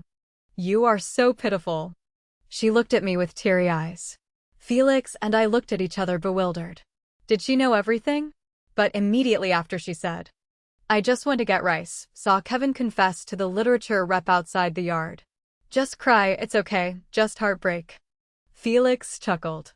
That evening lying in bed, I constantly thought about the past, trying to find some clue to help Sister Summer and also to save myself. Time just passed like that. In a blink, Mid-Autumn Festival arrived. This year the school organized a long holiday up to 10 days, except for 12th grade like Felix only got 3 days off due to study pressure. Felix quickly found information. He said Mark was currently working as security at a bar named Sweetie on Celestial Star Street, a famous area of City C full of underground forces and illegal activities.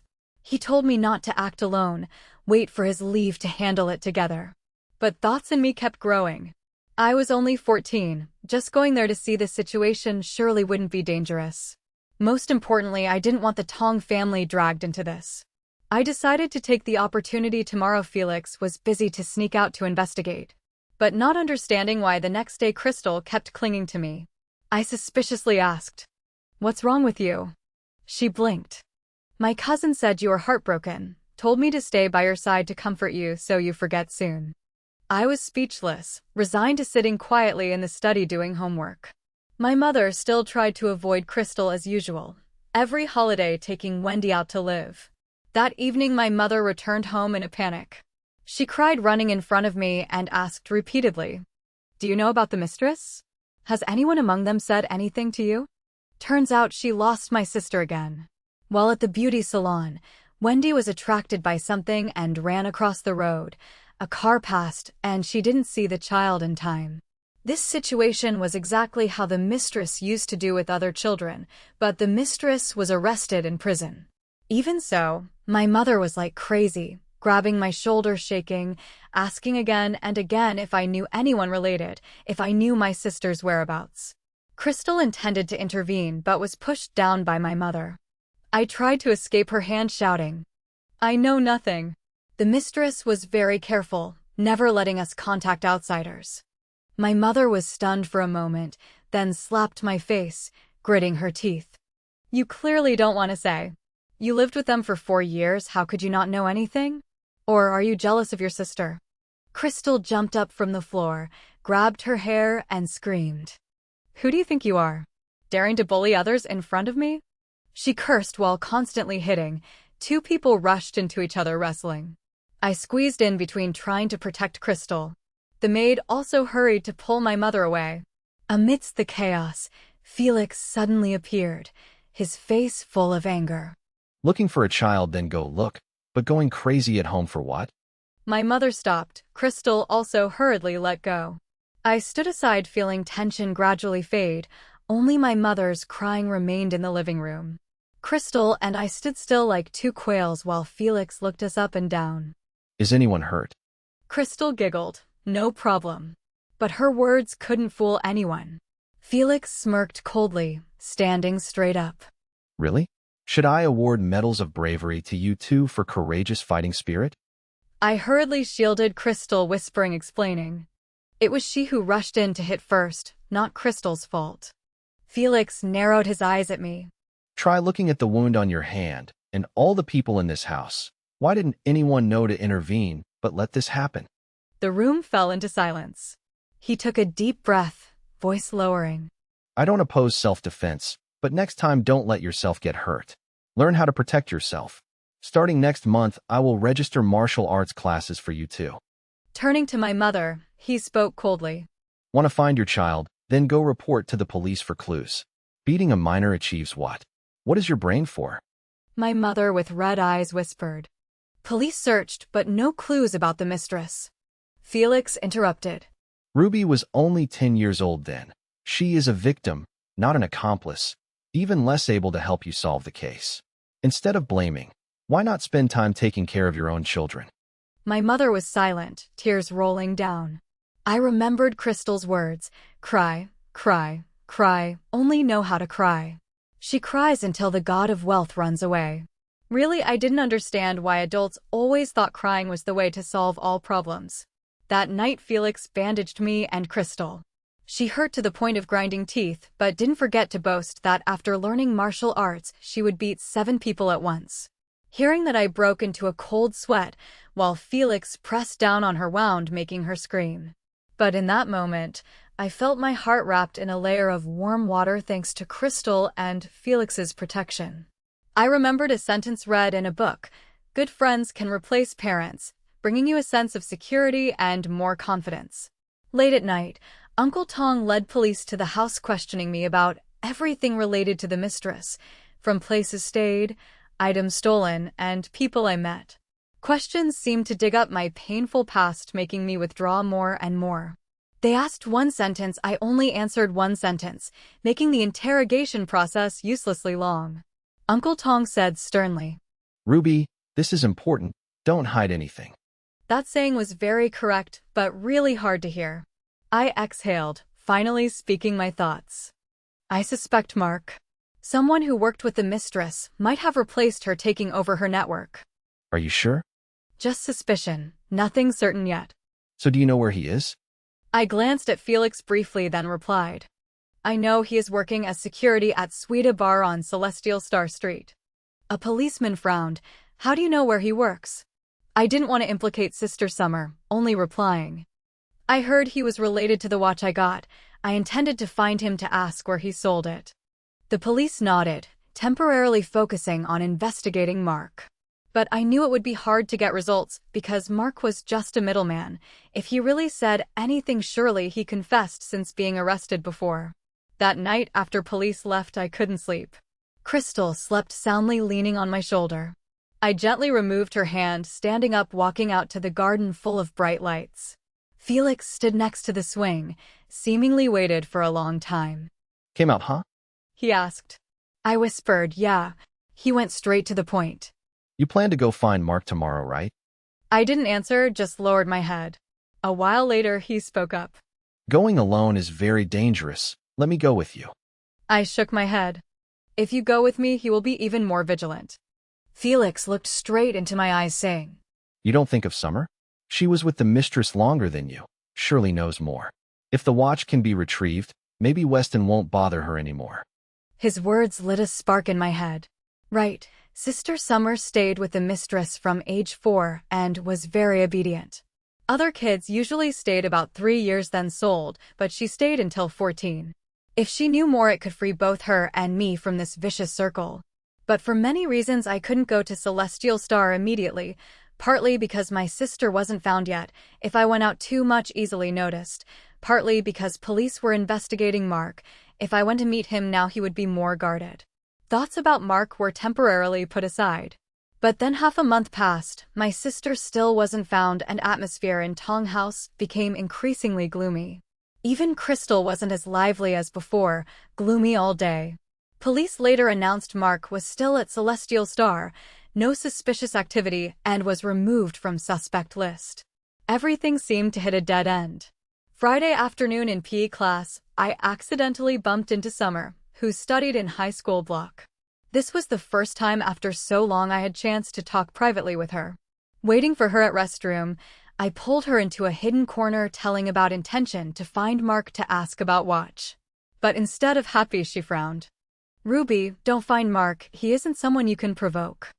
I was confused. "But if have the watch, Weston." She interrupted. "He is about to take college entrance exam. Wait a few more months, everything will pass. Don't look for trouble." I intended to persuade more, but she reached out, covering my mouth. Taller than me, she looked down, eyes full of seriousness. "Ruby, you are living at Tong family. Don't let yourself implicate Felix or Crystal. They're very good to you, understand?" Her words were like a warning, also like sincere advice. I silently looked at her eyes, recalling Felix's sentence, "She knows more than you."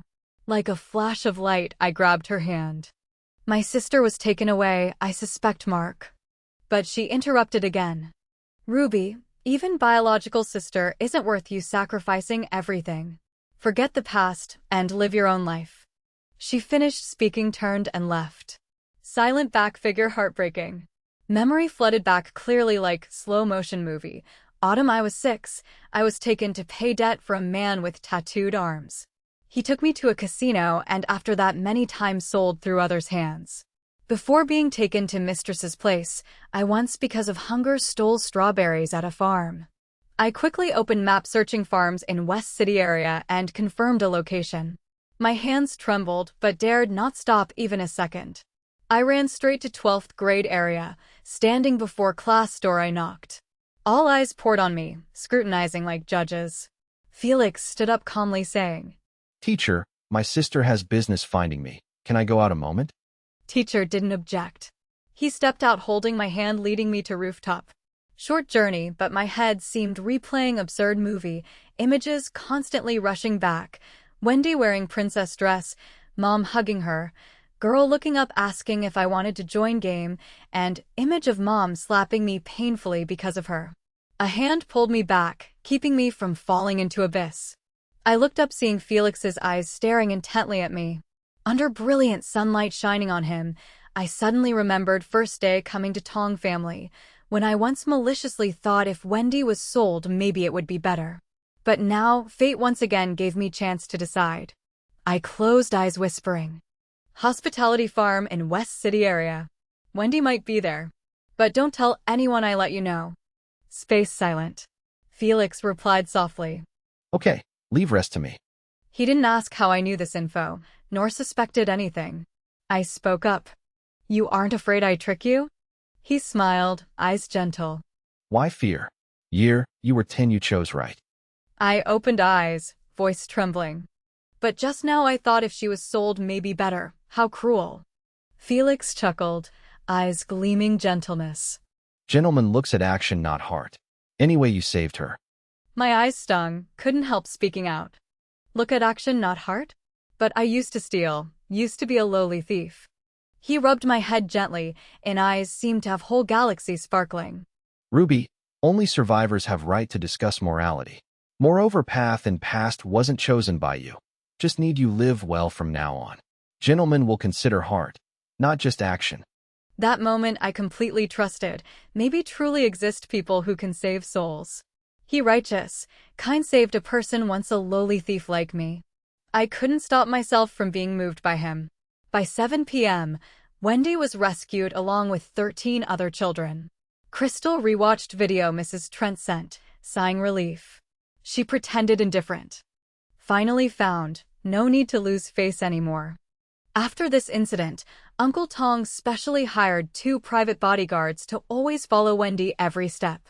Initially, he also blamed my mother, but seeing her cry then said no more words. So Crystal frequently scolded him, brain-blinded by love. When monthly break ended, 3 of us sat together in a car. Crystal was still grumbling about her dad. She grabbed my hand angrily saying, "You absolutely don't learn that blind habit, otherwise I will die of anger." I laughed, replying, "All right, guarantee completing mission." My eyes involuntarily glanced towards Felix sleeping beside. Maybe due to heavy workload, dark circles under his eyes appeared clearly. Only half a year left he would take college entrance exam. Today was New Year holiday, but he only stayed home one day. Tomorrow had to return to school to continue reviewing. His hand hung by knee, long, white, and slender, knuckles clear. In narrow space of car, I faintly smelled light coffee scent. My eyes gradually shifted, stopping where his face hiding in shadow, facial features like undulating mountains, light and shadow interwoven, making him look even deeper. Not understanding why my face burned as if burned by fire. Crystal leaned close to me. "What's wrong? Why is your face so red?" I pressed back of hand to cheek, hurriedly countering, "Nothing, maybe AC too hot." Beside, that person slightly stirred, waking up, leaning slightly forward, adjusting AC. I immediately turned face other direction and heard him chuckle very softly. This year, New Year, also nothing special, just familiar family meal. During meal, I realized Mom kept looking towards me, seemed she wanted to say something, maybe an apology, but couldn't open mouth. I was used to it, quietly finished eating, then returned to room. Near midnight, I with Crystal and Felix were playing games when voice of Wendy rang outside door. "Sister Ruby, I look for you." Crystal and I glanced at each other, then opened door. Wendy stood there, holding handful of white rabbit milk candy, voice sweet and clear. "Sister, Mom told me bring this candy for you. Eat it, very sweet." I looked to hallway, seeing no one else. Light cast a blurry shadow.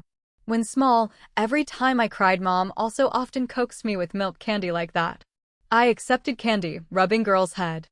"Thank you, Happy New Year." Far away, cluster of fireworks brilliantly blossomed in sky. Another new year arrived. After Tet, Felix entered the final stage of 12th grade and became even busier. He studied very well, always in the top 3 of the block, but studying was like rowing upstream. Not advancing meant falling back. March 12th was his 18th birthday. Crystal and I made a birthday cake to take to his class, each prepared a gift. I gave him a poetry collection suitable for collecting. In the evening, the class organized a birthday party for him. Everyone was excited. While everyone was bustling, I secretly stuffed a box of handmade aromatic oil into his backpack. But gifts from everyone filled the bag. I clumsily dropped a few items. Struggling to clean up, Felix walked closer, asking, "What's wrong? Too many gifts?" I hurriedly explained, "Everyone's gifts for you are too many. I can't stuff the book in." But I felt the more I explained, the more it seemed like I was hiding something. Felix bent down to pick up the bottle of aromatic oil. He didn't open it, just brought it close to his nose to smell a few times, then raised an eyebrow at me. "Very fragrant. I can guess who gave it." At that moment, my heartbeat seemed to turn into hundreds of pigeons flapping wings flying up together. The fluttering sound filled my head, so I didn't realize completely that the very next second he held my hand.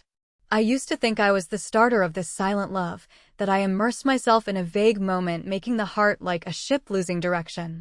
But in reality, the person guiding me to the sunlight was always there, just the insider was often blind. That year, Felix passed the entrance exam to the Forensic Science High School in City C, becoming an excellent student. That year, Crystal began accepting Wendy, occasionally helping her sister with homework. That year, my mother no longer just coldly stood watching from afar, but on my birthday would give a gift. That year, Sister Summer, although still entangled by Weston, seemed to gain the upper hand, no longer weak like before. However, the relationship between me and Sister Summer became distant. She was no longer willing to share her story with me, nor let me interfere. I only knew to follow nature, like the sentence in the book. North-south roads divide. One returns to Shaoxiang, one heads to Qin. The year I was 15, in the bitter feelings of a young girl, I looked out the window watching 4 seasons turn and began feeling restless. That feeling was very strange, clearly knowing I wasn't worthy, couldn't reach, but just need him to appear. My eyes involuntarily followed. When free, I often opened phone to search info about his life, both expecting and fearing if one day he liked someone else, then what? Meeting, then I couldn't restrain secretly watching his eyebrows, his eyes. But when he turned head looking back, I immediately hurriedly avoided, heart beating wildly like wanting to jump out of chest. That vague longing feeling finally made me pay price. First time my achievement dropped out of top 10 whole block. Moment seeing ranking board, I couldn't help panicking, worrying if Felix would be disappointed in me. Scene of him looking at me with disappointed eyes kept appearing in head, making me tense like facing enemy. I told Crystal to keep secret this matter. Unexpectedly, she snorted. You recently very suspicious. My brother noticed long ago. He even knew clearly this matter before me. Carrying uneasy feelings, sitting not peaceful, night slowly fell. Didn't know how many times looked out window, my heart like a float drifting on water surface, sometimes floating, sometimes sinking. Finally, that black Mercedes-Benz appeared in sight. It had been 43 days since last meeting Felix. That time he didn't post a status line on social media. I was still lost in wandering thoughts when Felix pushed door entering, fast to point I didn't react in time. He brought moisture on person, face solemn distant as if coming from another world. Felix step by step walked towards me. Heard this time, you didn't test very well. I didn't dare face his strict eyes, only lowered head. Felix stopped 3 steps from me, pulled chair sitting down, posture leisurely, legs crossed, eyes carrying mischievous look. Seemingly now he was no longer a teenager, but matured much more. Explain. Why most basic questions in math you did wrong, but harder questions you did right? Literature, English you left blank, literature essay wrote off topic. Did your mind run away to play? His last sentence carried a bit of anger. Atmosphere became silent to suffocation. Finally Felix stood up. Ruby, I think path you walk has been hard enough. You yourself understand that. You aren't like Crystal. I'm not your parent, but I hope you can plan clearly for your future. He turned intending to walk outdoor. Right that moment, emotions in me like breaking chains, bursting into words. Felix. First time I called his full name seriously like that. He stopped, turned head back. I raised head meeting his eyes. I like a person. Straightforward, not avoiding. His eyes remained calm as before. Even if you like someone, you must study well. At least before growing up, don't think about dating. So how about you? Do you plan to date while in college?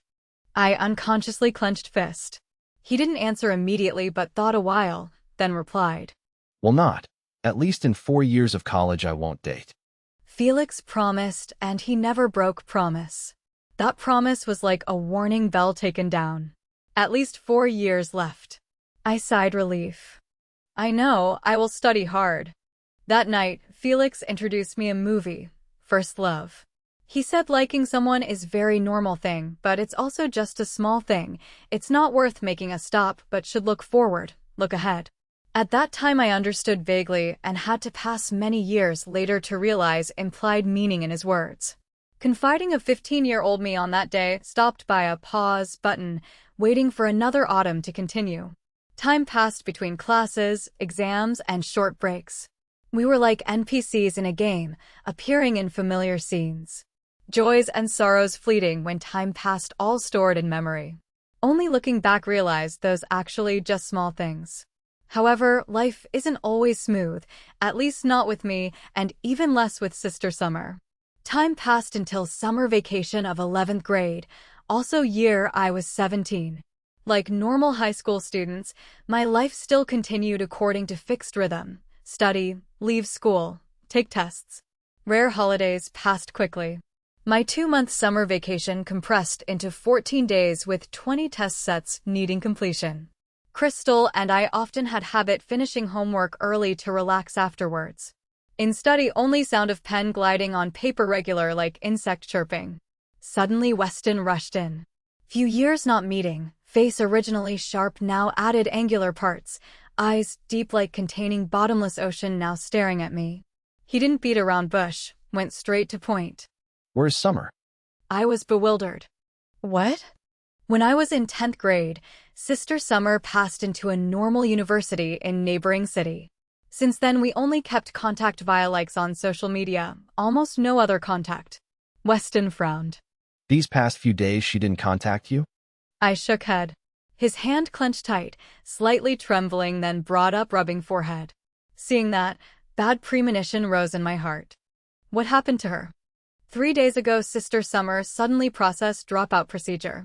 At that time, Weston was elsewhere. He wanted her to study masters and stay in same city with him to end long-distance relationship, but Sister Summer refused. Two people argued. When Weston calmed down, she left school. No one knew where she was. Even teachers didn't know whereabouts. Weston reported police, but they said she was adult, just arguing and leaving school, not enough condition to open missing person file. 3 days searching, no result. Weston thought of me. I hadn't contacted Sister Summer for a long time. I asked him last time seeing her was where. Weston replied. She got into a car with a man. Car went towards City C, but didn't enter highway, but intentionally chose small road to avoid camera. Weston took out phone. In video, Sister Summer turned back to camera, facing a short fat man wearing black clothes and white mask. Man said something in her ear. Sister Summer froze for a moment, then followed man into car. From then, no more news. This was also reason police refused to open case. She showed no sign of being forced to leave, but was voluntary. I looked at man in video, not understanding why, remembering sentence Sister Summer once told me, "Don't find Mark, he isn't person you can provoke." But man in video and Mark had totally different appearance, unless they were accomplices. Weston saw through my thought. He asked, What are you thinking? I frowned. Celestial Star Street, Sweden nightclub has a person named Mark, but I'm not sure if he is related or not. He nodded, turning to walk away. I followed. Crystal also followed. I told her stay home, but she refused. Finally, both of us got in Weston's car. Weston didn't stop. From Tonghouse to city center, about more than 20 kilometers, car rushed on road. Sun leaned towards west. We were like trying to chase something. When GPS reported 10 kilometers left to destination, a black car suddenly followed close from behind. Via rearview mirror, bright headlights continuously flashed. Weston frowned, stopping car. Driver received order, immediately stepped on brake. Car behind also stopped. A man wearing white shirt, black pants stepped out, opened car door. It was Felix. Didn't know where he received news, running here from school in city center. Sky at this time blue, not completely dark. Afternoon wind blew through tree canopy. His bright eyes seemed to contain fire, burning anger. His voice carried suppression. Both of them aren't adult age yet. If they don't know better, then at least you should know.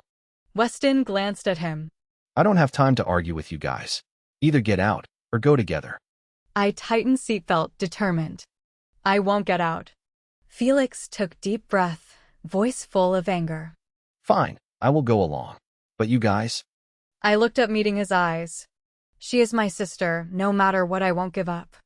Felix pursed lips, clenched fist, cursed low, then got in car. Crystal sat outermost left, I second seat. Felix sat middle and Weston sat by right door. For people crowded sitting together, narrow space made me unnatural. Beside Felix, not understanding why his body radiated heat, making me confused. Felix tilted head, looking left, asking. Crystal, you followed for what, huh? Crystal called name. Eyes avoided him. I also care about Summer, we are good sisters. Felix chuckled, as if angry to point, couldn't hold back. What good sisters? What is your head thinking? Crystal, like me, clung tight to seatbelt, avoiding his eyes. I don't care. Anyway, leave one person at home watching. Absolutely not let anything unexpected happen. And I will help you hold Ruby tight. Her guts are big, surely taking chance you not noticing finding Summer. I hadn't spoken up. Not knowing which sentence of Crystal provoked Weston, he coldly shouted. Shut up immediately. If can't say nice words. Crystal shrank neck. Felix chuckled, mocking. I told long ago, just calm, step by step advance. Now good. On car bring both people. How can you coax them?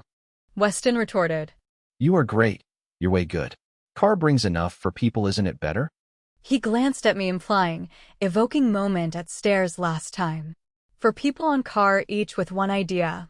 No one agreed with anyone. Atmosphere in car immediately became quiet, only scenery outside window constantly receding. Arriving city center, car speed slowed clearly, but finally successfully reached Celestial Star Street gate. Felix insisted not letting me get off car, forcing Crystal watch me carefully and ordered driver lock door tight. He with Weston left, figure quickly blended into crowded stream.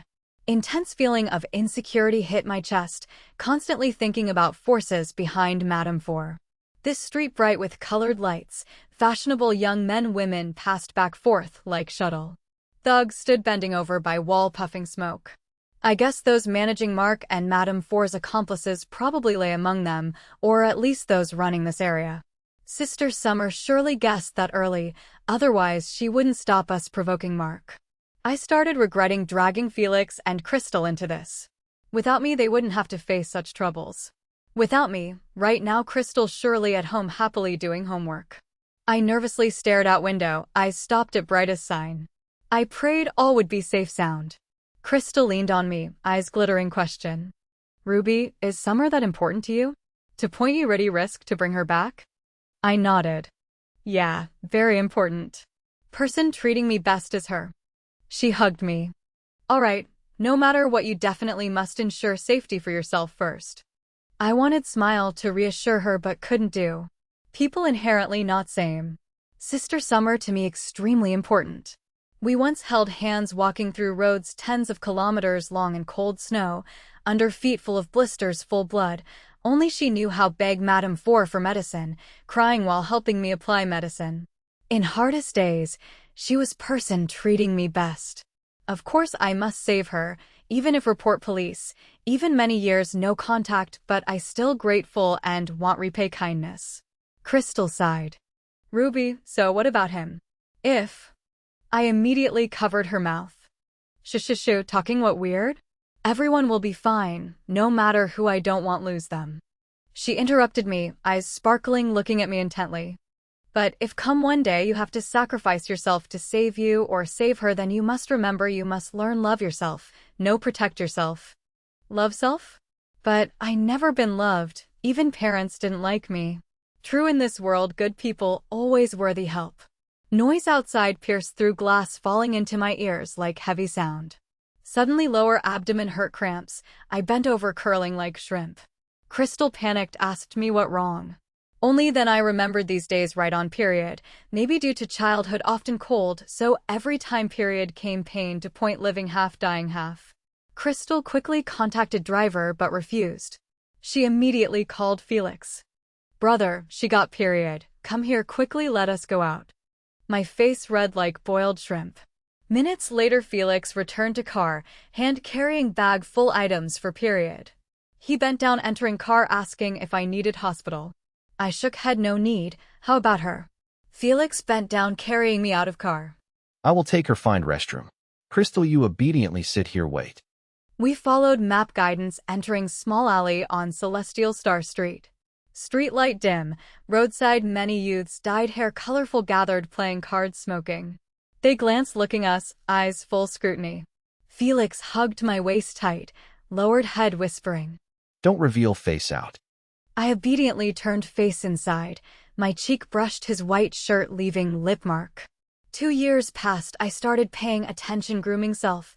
Every time meeting Felix the first always makeup light, however busy would apply bit lipstick keeping best image front him.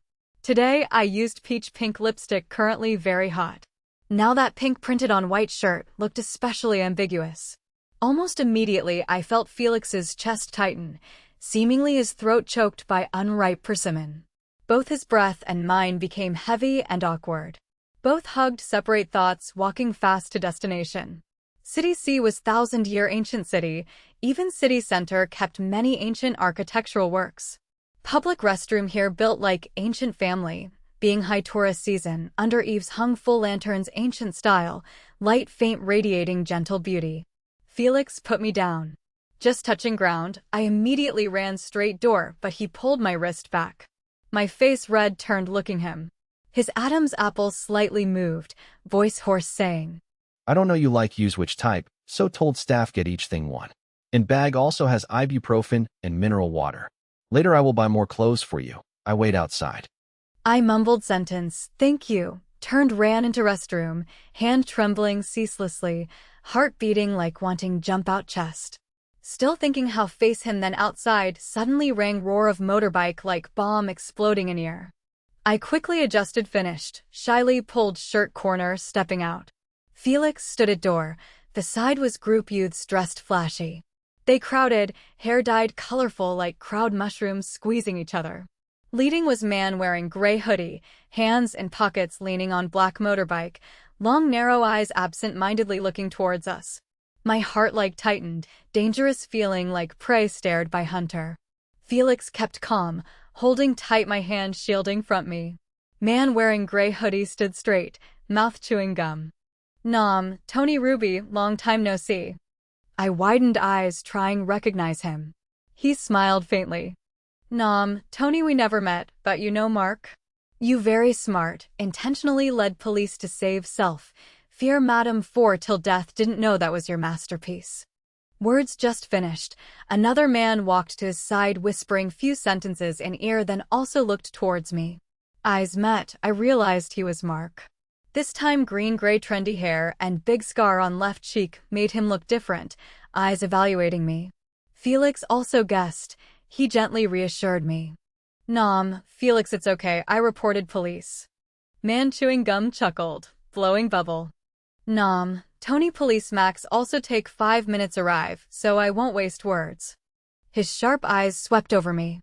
Nom, Tony you guess little girl Crystal currently where? My breath suddenly stopped, raised voice asking. What do you want? Felix held my head forcing me look up at him. Nom, Felix Crystal and Weston's driver currently sitting on another car. If danger driver will immediately drive away. Don't let self panic, don't listen him nonsense. Man clapped praising. Nom, Tony's smart, so you should worry about self. Crowd front slowly pressed closer, I asked loud. What do you want? He raised eyebrow looking me. Nom, Tony borrow you bit, together me meet person, summer. He nodded, eyes flashed gloomy look. Nom, Tony correct. If you go, Felix won't be implicated. If not go, don't blame me. He held out red string bracelet. Nom, Tony you decide go I won't touch anyone else, but if not, consequences you bear self. Felix hugged me into chest covering my ears, voice urgent and decisive. Nom, Felix Ruby don't listen him, don't act impulsive. But would late justice effective? Damage caused couldn't compensate. Bloody memories rushed like fierce waves. I closed tight eyes, trying escape his grip. Felix's voice increasingly loud, increasingly losing control. He almost screamed calling me regain reason. But Ruby understood better than anyone their tricks. Man signaled, from 4 sides others surrounded preventing Felix, removing his hand from Ruby. Moments seemed prolonged. Each frame appeared slowly. When forced separate from Felix, Ruby opened eyes originally always calm now stained red like blood. She didn't look him anymore, but turned back walking towards man. He patted motorbike seat signaling. Nom, Tony don't worry, I won't do anything to you. So how about him? Nom, Tony he laughed. You rest assured, guarantee him intact missing not one hair strand. Motorbike engine roared, shrill sound drowning all calls behind. Ruby dared not imagine Felix's mood right now, but in heart-filled resignation, as if this only way redeem all. Maybe her living till now was mercy from heaven. Man seemed very familiar traffic in city, only took more than 20 minutes took motorbike weaving through streets and small alleys exiting central area. Air increasingly cold, light front became dim only remained dense night. Ruby constantly turned head back until turning big corner, city blocked by hills only wind whistling in ear. In head she trying redraw map, effort memorizing direction. Soon they passed few more turns. Suddenly she realized if go more 4 km, they would arrive a farm, place before Wendy kidnapped called Hospitality Hall. But pity they didn't stop there, but proceeded straight to manor distant about 10 kilometers. Man stopped car front pine forest. He led her crossing small paths and approaching villa. Under bright moonlight, Ruby saw a mole on his left ear. This image suddenly linked to vague memory in her head. She blinked few times scared asking, "I met you already." He raised eyes, tone indifferent.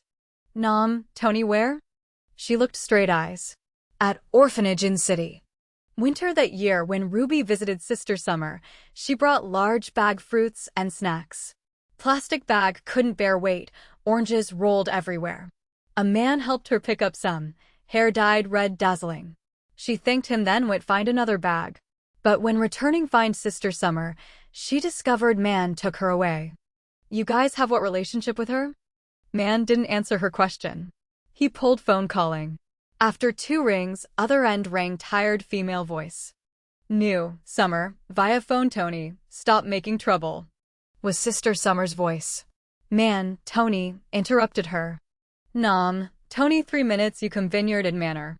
Ruby currently here." He turned on speaker bringing phone close Ruby's mouth signaling she speak. She stopped few seconds then carefully spoke up. "Sister Summer." Sister Summer panicked cried. "New, Summer, via phone Tony, are you crazy?" Tony bluntly hung up, face cold strange. In damp night by light wind, he lit cigarette, fingers slightly trembling. Ruby looked him, not understand why fear feeling and heart subsided. Flame from cigarette burned gradually bit. When Sister Summer appeared in her sight, wearing white dress. After many years not meet, she became beautiful and elegant like snowflake in pine forest. She raised head looking Tony blaming. "New, Summer are you crazy? What are you doing?" Tony laughed faintly. "Summer, even if Ruby resembles how your sister died long ago. Whole life you also can't protect her. Continue go forward don't look back anymore, even if you want turn back also not in time. You know Charles's tricks, if he knows Madame for harm death by Ruby, he won't spare her." Sister Summer silent, intense atmosphere. Tony carried her putting on motorbike, then his eyes glanced Ruby. Tony get on cargo." When passing rearview mirror, Sister Summer's tears blown away by wind revealing face maybe no one ever saw, weak and full suffering. Far away bright light of manor gradually sank into misty darkness, no longer visible. But in front police siren sound increasingly clear, red and blue lights flashing continuously. When car stopped roadside, Sister Summer wiped tears eyes cold back. "New, Summer Ruby, police ask what just say truth, rest let me handle." I nodded then asked. "Is it people behind Madame 4 brought you here?" She softly, yeah, one sound. I recalled Tony's sentence. "Just because I resemble your sister so you treat me good like that?" Sister Summer paused moment, didn't answer. When she intended speak again, police car arrived. Felix full anger grabbed tight my hand, eyes red. Felix you think what doing huh?" My eye socket stung, grievance surged like abandoned again, just like afternoon mom abandoned me. So reason Sister Summer good to me just because I resemble her sister, not because myself worthy. Through blurred tears, I saw clearly Felix's chest heaving violently, his face blurry in fatigue. Feeling like soul left body, I numbly walked into police station give statement. Stayed there whole night. When leaving, city sea drizzled small rain, sky gray. I like soulless corpse trudged behind Felix getting on car. In car dim and silent, he said nothing. Atmosphere heavy like wanting choke others, every breath like reminding me no different trash thrown by others. I turned looking out window, eyes dry stinging painful as if someone stuffed handful snow both cold painful. Felix suddenly leaned towards me, right hand propped on car window, left hand held my chin forcing me look up. Distance too close made me see clearly his face with tired lines and weariness. My tears poured without warning, emotions suppressed many years like fire burning spreading on wild grass, couldn't stop. I didn't care image, hugged tight him crying asking. Why? Why everyone dislikes me? Why person good to me then also abandons me? Clearly I tried very hard. Why still end like this? My mom, my dad, Sister Summer, will next come Felix and Crystal? I grabbed his collar looking up.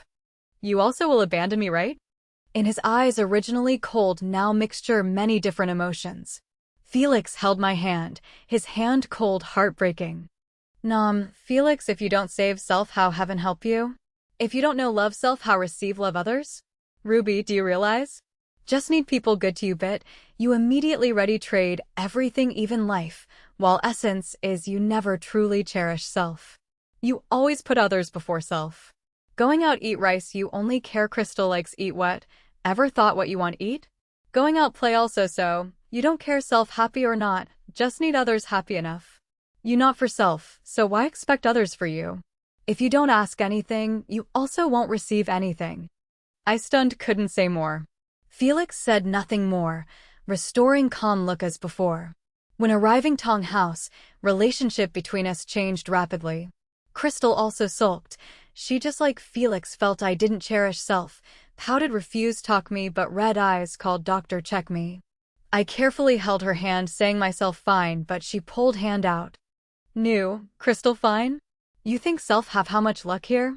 Just survival effect. You're betting, if that man not good person then what? You don't consider me and my brother friends, you consider us benefactors need repay. Now you even don't understand we're wrong. She stomped feet, annoyed, turning back room. Felix also coldly closed door, leaving. I like deflated balloon, lost all strength. I didn't know what to get forgiveness. They treated me well, taught me no love self, but all those things I never did. Since small till big I relied guessing others' mind please them, thereby finding sense security, avoiding abandonment. Essence I used weakness and inferiority, was pessimist in marrow. I no way believe myself worthy loved, worthy others cherish without condition. Sister Summer considered me spiritual support, this reinforced that thought. I started fearing tomorrow, fearing Felix and Crystal's anger, fearing abandoned and despised again. I suppressed crying, curled corner room. Night increasingly late. Whole day, didn't eat, made stomach cramp, didn't know hungry or period pain. Closing eyes, I still stuck in loop, inferiority and self-blame. Drowsy, my limbs like burned by fire, couldn't lift. Eyes also couldn't open. Only whisper by ear rang. Uncomfortable to this point, still try endure. Refuse call people help, huh? Endless I kept ringing. When waking already afternoon. Dazzling light hurt eyes. I reflexively wanted raise hand, cover eyes, but held by Felix. Only then I realized hand getting for drip. Under his eyes dark circles, face full fatigue. He put book holding down, asking me. Awake? Want eat anything? My throat dry, coughed few times. Are you still angry? Sorry. He lowered eyes, voice calm. No need apologize me. From now to 1 year later, I won't return Tong house. Take care yourself. I choked, feeling like something sharp cutting, heart waves, painful, ceaseless. I sat up from bed, grabbing his sleeve, begging. I was wrong, don't go, okay? I promise never do like that again. He smirked, but eyes cold like deep ice lake, making me shudder. If you truly listen me, then first sentence ask won't be I still angry, but I want eat what? Love people first, must love self. Felix left that sentence, then left. In afternoon, even didn't say goodbye word. I sat blankly looking ceiling, head empty. Later Crystal glanced me few times, she intentionally cold face. Although I tried coaxing whole night, she still refused return like before. Short summer vacation only lasted 14 days. When returning school, Crystal started behaving with me unpleasantly. She both worried me, afraid I would repeat offense, wanted teach lesson, but also not bear too harsh. With time awkwardness gradually faded, but between us still existed barrier couldn't cross. Matter related Sister Summer and Tony, fast come fast go. Early September, kidnapping case shocking exposed. This case related many organizations, including General Manager Technology Group City C, Charles. He used to be behind manipulating organization Ant4. His illegal activities could trace back 20 years, with illegal money up tens millions. I opened case announcement, seeing Tony's name also appear list. This year he 21, used to be child kidnapped by Ant4. After escaping because home too far, he had wander alone City C, Then thanks intro caught Charles's eye, sweet a bar owner, became henchman in bar. In accidental chance, Tony discovered Charles not only involved prostitution gangster activities, but also behind organization human trafficking and for. After a long time collecting evidence, Tony made Charles' ruined reputation, no chance turn tables. However, he also sentenced 12 years prison. My mood lighter, but still didn't understand clearly relationship him and Sister Summer. Late September, Sister Summer returned school last time. She thinned much. She told me she about with Weston go UK study abroad. Looking her, I didn't understand why I felt strange like separated whole century. Small family once attached me now gradually fading. Maybe this last time we meet. I no longer bothered questions unsolved, only hugged her one. You must live very well. She chuckled. New, Summer, yeah, you too. She said goodbye then turned leaving. I softly said sentence goodbye. Goodbye, sister. Goodbye passed like nightmare. I used to think I would drown in the feeling of heartbreak, but the truth was that the busy 12th grade term gave me no chance to do so. Even the laziest students in the class started sitting straight and studying hard. The countdown to the college entrance exam on the blackboard made the air in the classroom suffocating. After every short break, waking up I saw a mountain of homework piled in front of me. Immersed in the endless sea of exam papers, I gradually forgot Felix's shadow. Only every night before sleeping, I quietly glanced through a few lines on his profile, but since that day he hadn't updated anything. Just as he said, that year he really didn't return to the Tong house, even during TET-only video calling Crystal. Felix was preparing for the postgraduate exam. He stayed in the dorm self-studying, his desk neat with only an extra box of instant noodles. Crystal said via video, "You're so pitiful, eating noodles even during TET." He just smiled slightly, didn't refute, just told Crystal to study hard. It seemed he intentionally avoided everything related to me.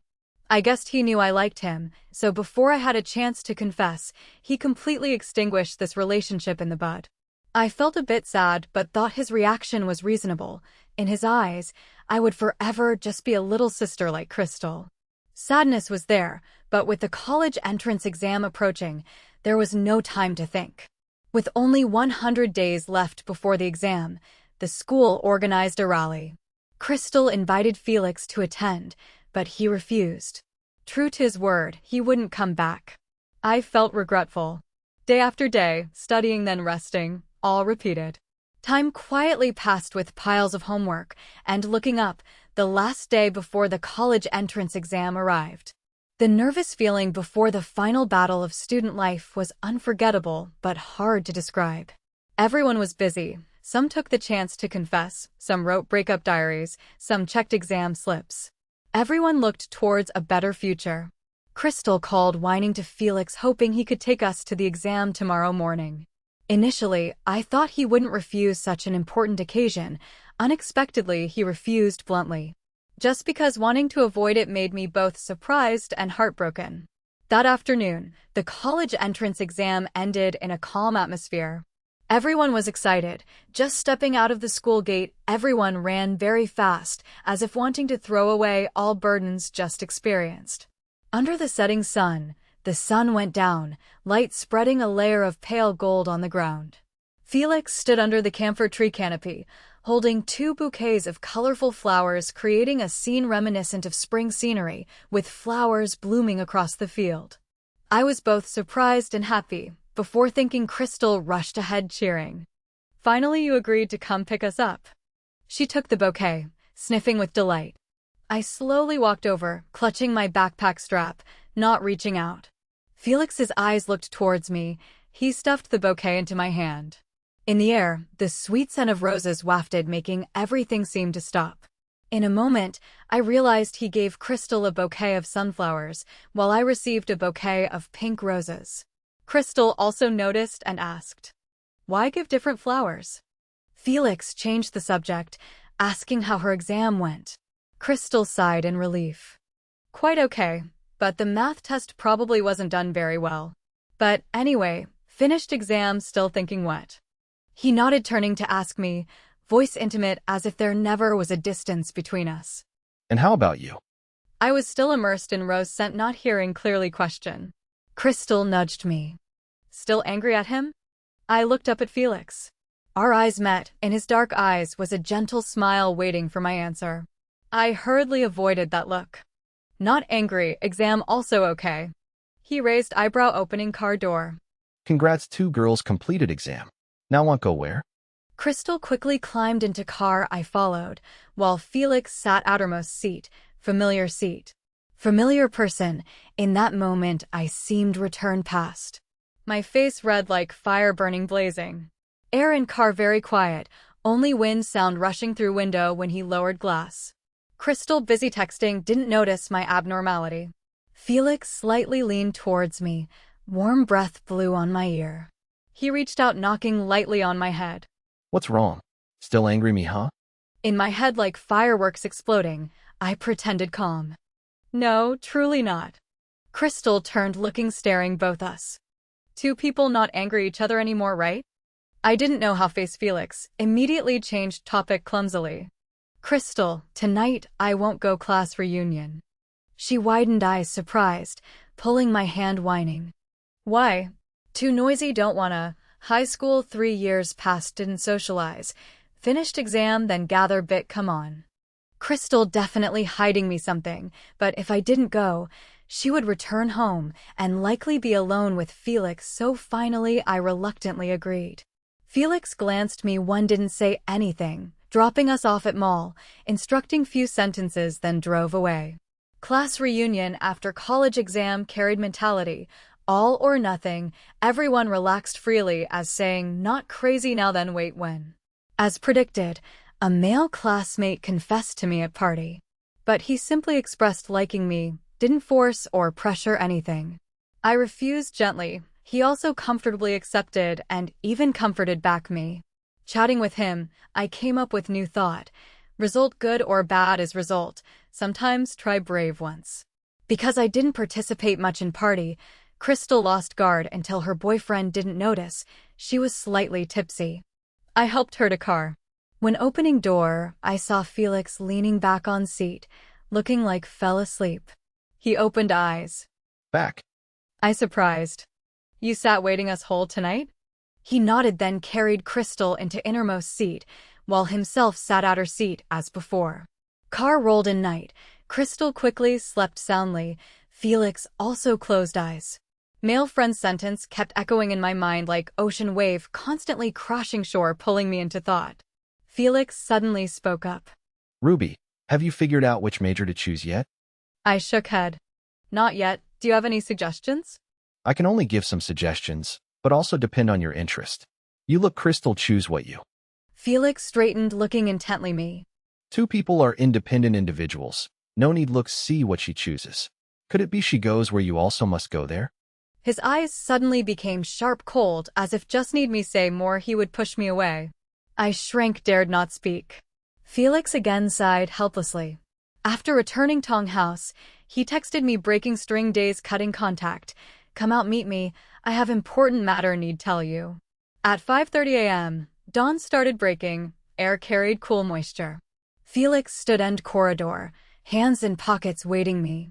A morning June, his figure tall, straight like pine bamboo. I walked closer, carrying feeling both heavy and relieved, conflict in heart. I liked him but feared he would refuse. However, Felix bluntly opened words. Before you said liked a boy, is it me? He spoke while bowing head, looking me, eyes deep like flat water reflecting my figure. Clearly question, but carried certainty, as if my tangled emotions before now he all knew. Exposed, I confused to point, didn't know do what, turned intending run away. Felix grabbed my hand. Scared what? I dared not look him, head messy, only uttered apology. Sorry. He sighed. Why have apologize? I didn't know how answer, only felt myself small, weak, standing front him. Felix's breath seemed also become disordered. You don't need apologize, because I also like you. Joy right now couldn't describe words, like accidentally buying lottery ticket then winning jackpot millions dollars, making me stunned, dared not believe. I stood frozen spot, even dared not blink. Felix put hand behind my neck, pulling me into short hug. Voice deep. But now we can't be together. Words just ended. He let go me. Why? He leaned, elbow propped on railing, sad eyes covering face. Let me tell you a story. From before now, I always felt Felix like wrapped by fog screen. Clearly he came from wealthy family, but carried experience, mature look far beyond age. Felix looked towards far away. Since very small, me and Crystal weren't cousins, but I was nominal uncle. He interlaced fingers like self-peeling deep wound, telling secret he hid. I stunned hard, believe years. Felix kept calm face. I should have called parents grandparents. They rarely interacted Tong family because felt this matter too hard say out, especially with status like them. I started calling my mother's sister since could speak. Sister was girl knew ballet, smart, excellent in study, but in love easily deceived by others. Year she 22, she met seasoned flirt. That man very skillful knowing how express feelings, from creating chance conquer to pretending hero saving beauty on way off work. For girl just stepped out college. How could not fall into love net? Initially, they loved passionately, sweet, becoming ideal model in others' eyes. But time passed, flirt gradually lost interest. Cheating, flirting, flowers, teasing moon was his nature. He did those things too many times. Point no longer wanted hide. They often argued. Tears because betrayed gradually turned into disappointment, increasingly deep. Finally, love exhausted, they went separate ways. When telling mother no matter, sister was pregnant. Her parents angry forced her abortion, but she determined keep child, because fearing unmarried having child would affect family reputation. They organized travel trip avoid public eyes. When returning, child registered as son of her parents, but reality was her son. They used way swap identity cover all, including husband later of sister. That man didn't know nominal brother-in-law, actually biological son of wife. But he also not completely stepped into this marriage with sincerity. Year Crystal 4, he accidentally knew his first love unhappy. So they reunited like fire meeting wind. This matter finally discovered. That woman collapsed completely, not understand why once again betrayed. Love broken, suffering pain like eating deeply hard, making every beautiful dream about love of sister turn into filthy swamp. Year Crystal 6, her mother passed away forever. As for Felix, year that he 10, standing front sister's funeral, he heard all heartbreaking secrets. Since then he became only living proof of whole scandal. Heaven earth silent, wind also stopped blowing as if no one dared speak. Until dawn appeared, everyone started new day. Felix withdrew, gentle eyes smiling with me. You and her very alike. Both lack self-love, don't know how protect self. Just need put someone center life. You guys will ready lose reason, sacrifice all. But love isn't sacrifice own life. Compared to her, you even tend self-destruct more. But no one needs you sacrifice self. Thing you need do is learn live for self. Only person can save you is you, not anyone else. Finally, I understood reason throughout past year. Felix didn't appear front me. He feared weakness in my mind would ruin important exam. He also saw through my barren soul, where no enough energy love anyone. Every person in heart has mountain. He stood on peak waiting me self climb up. Although he didn't say clearly about his childhood, but I understood he stepped each step hard from desolate winter to can stand here today, honestly exposing own wound. That summer vacation was lightest time, no homework, no books. My innocent confidences also had result temporarily called perfect. Body and soul both free. Right when having college exam result, Crystal broke record steps on WeChat reaching more than 8,000 steps. She impatient walked back fourth room like ant crawling on hot pan. When result announced she rejoiced because surpassed self. I also same, both in top 10 whole province.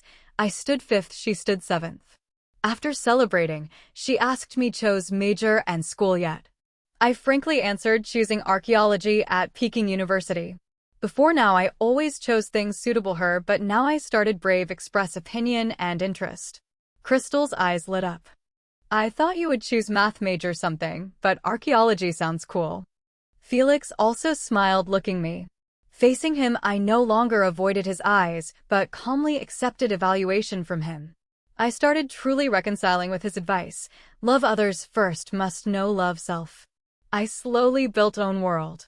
But fate always liked playing game, giving little sweet, then immediately giving slap. It poured all effort destroy me. Late July, Mom suddenly told me she and Aunt wanted organized celebration party because I passed college. I bit confused and resisted. Years living Tong family, I never met these people. When I passed Peking University, they just appeared. Human heart, truly hard guess. I refused few times, but Mom started losing patience, frowning saying, "Anyway, they are your uncle, aunt, before also used care you. No merit also has hardship. Why you ungrateful like that?" Looking Mom's face marked time traces, I felt no strength to argue. "If you don't want go, then I won't go." She glared me, tears unexpectedly fell. This time she started using morality bind me, recounting days before she raised me difficult how. I couldn't do anything else, anyway I also raised by Tong family and partly benefited thanks her. I reluctantly agreed. That time I still didn't completely understand malice hidden deep human nature. Mom taught me this lesson by exactly love of her. Weekend I with Mom sat car to grandparents' house. Before going I appointed with Felix evening back would go watch movie together, he agreed. My lips corner involuntarily curled up full expectation evening 6 o'clock meet him again. Uncle decided organize celebration party at luxury hotel, magnificent banquet room, brilliant crystal chandeliers, on wall also hung banner, warmly congratulate granddaughter Ruby passed Peking University. I stood middle room, for sides all eyes pouring me. I felt extremely awkward, only wanted find hole crawl in. Uncle 10 years not meet now pretended close pulling my hand go all tables toast wine. When I refused, smile on his face became awkward. Aunt immediately laughed saying, "Kid still small not understand matter, okay? Come here hold few these papers let uncle aunt take together few photos okay right?" Mom immediately pushed me front. Looking down hand I realized those were poorly printed exam papers. Only then I understood this wasn't celebration party, but just excuse advertise for uncle's cram school. In my heart rose feeling disgust. I dropped papers on table turning leave. Uncle immediately blocked way, loudly shouting scolding. You pass college then look down poor Uncle Aunt, huh? Let's see if Uncle posts news on paper, let everyone know our Ruby ungrateful how. Can you bear? His shamelessness and turning white-black made me laugh because anger. "You just do, I won't stop." I walked away. Aunt hurriedly held my wrist advising, "Ruby, Uncle just wants to teach you life lesson, don't angry." Strange, people once appeared in my nightmare now hair turned gray, showing time traces. I pulled hand from her coldly saying, "Teaching others life look back self-worthy yet." Scene completely lost control. Relatives originally not close from four sides came both advising blaming. Crowd, "Ruby you should understand matter bit, anyway must keep face. Anyway biological uncle, blood thicker water who bear harm you. Remember before at uncle aunt house you obedient how much. Ruby, do you really think self is Tong family young lady?" Words seemingly advice, actually like thousands small needles stabbing straight my heart. Before I would ask self if did wrong what, but now only see ridiculous. I pulled phone loudly declared, "If anyone still stops me, I will call police." Words ended, around immediately silent. Some people understood situation hurriedly stood up leaving. Uncle's face red, could only lower head apologize them. Taking chance I quickly escaped hall running straight parking lot. I heard Mom calling loud from behind but when arriving driver left. In underground parking signal week, I forever couldn't make call. I intended catch taxi return, right then Mom panted running to, took car key and unlocked. "Maybe you wouldn't come attend this party if not for my persuasion." She compromised saying, "Let me drive you back." Mom lowered head sent message someone I didn't realize eyes flashing ambiguous look of her. Perhaps in world no one would guard against own biological mother. I got in car. Initially car went on wide 4-lane road, but soon turned 2-lane road, increasingly went deep desolate place. Bad feeling rose, I quickly sent location to Felix, trying call but not in time anymore. Mom stopped car by small road full weeds then suddenly locked door. She trembled looking me via rearview mirror, mouth mumbling, "Sorry Ruby, I have no other way. Wendy's still small, she can't bear this matter." I widened eyes surprised. Right then, man with green-gray dyed hair jumped in car grabbing my hair. Was Mark. Face distorted because anger. Nom, Mark brat, finally caught you. You play bite hand feed you with me, huh? I didn't expect to meet him again. He dragged me out car. Pain sensation from scalp made me realize my current situation. Mom personally sold me to people. Tears rolled on cheeks. I saw Mom crying, sobbing, shoulder trembling, but she didn't look me. She quickly closed car door, driving away. I fell ground screaming towards car, distancing. Mom. She didn't look back. Tears blurred my vision. Final image, I saw only tiny black dot of car disappearing end road. Only in few short minutes I felt like experienced whole century. Mark laughed, snarling, sitting on me. Nom, Mark brat, you made me sit jail 3 years. Today I must handle you beautifully. I cried, begging him spare. He slapped me 2 times, then started taking off shirt. Nom, Mark spare you? You famous whole street because past Peking University, very good, huh? I didn't expect your mom ready sacrifice big daughter, protect youngest daughter.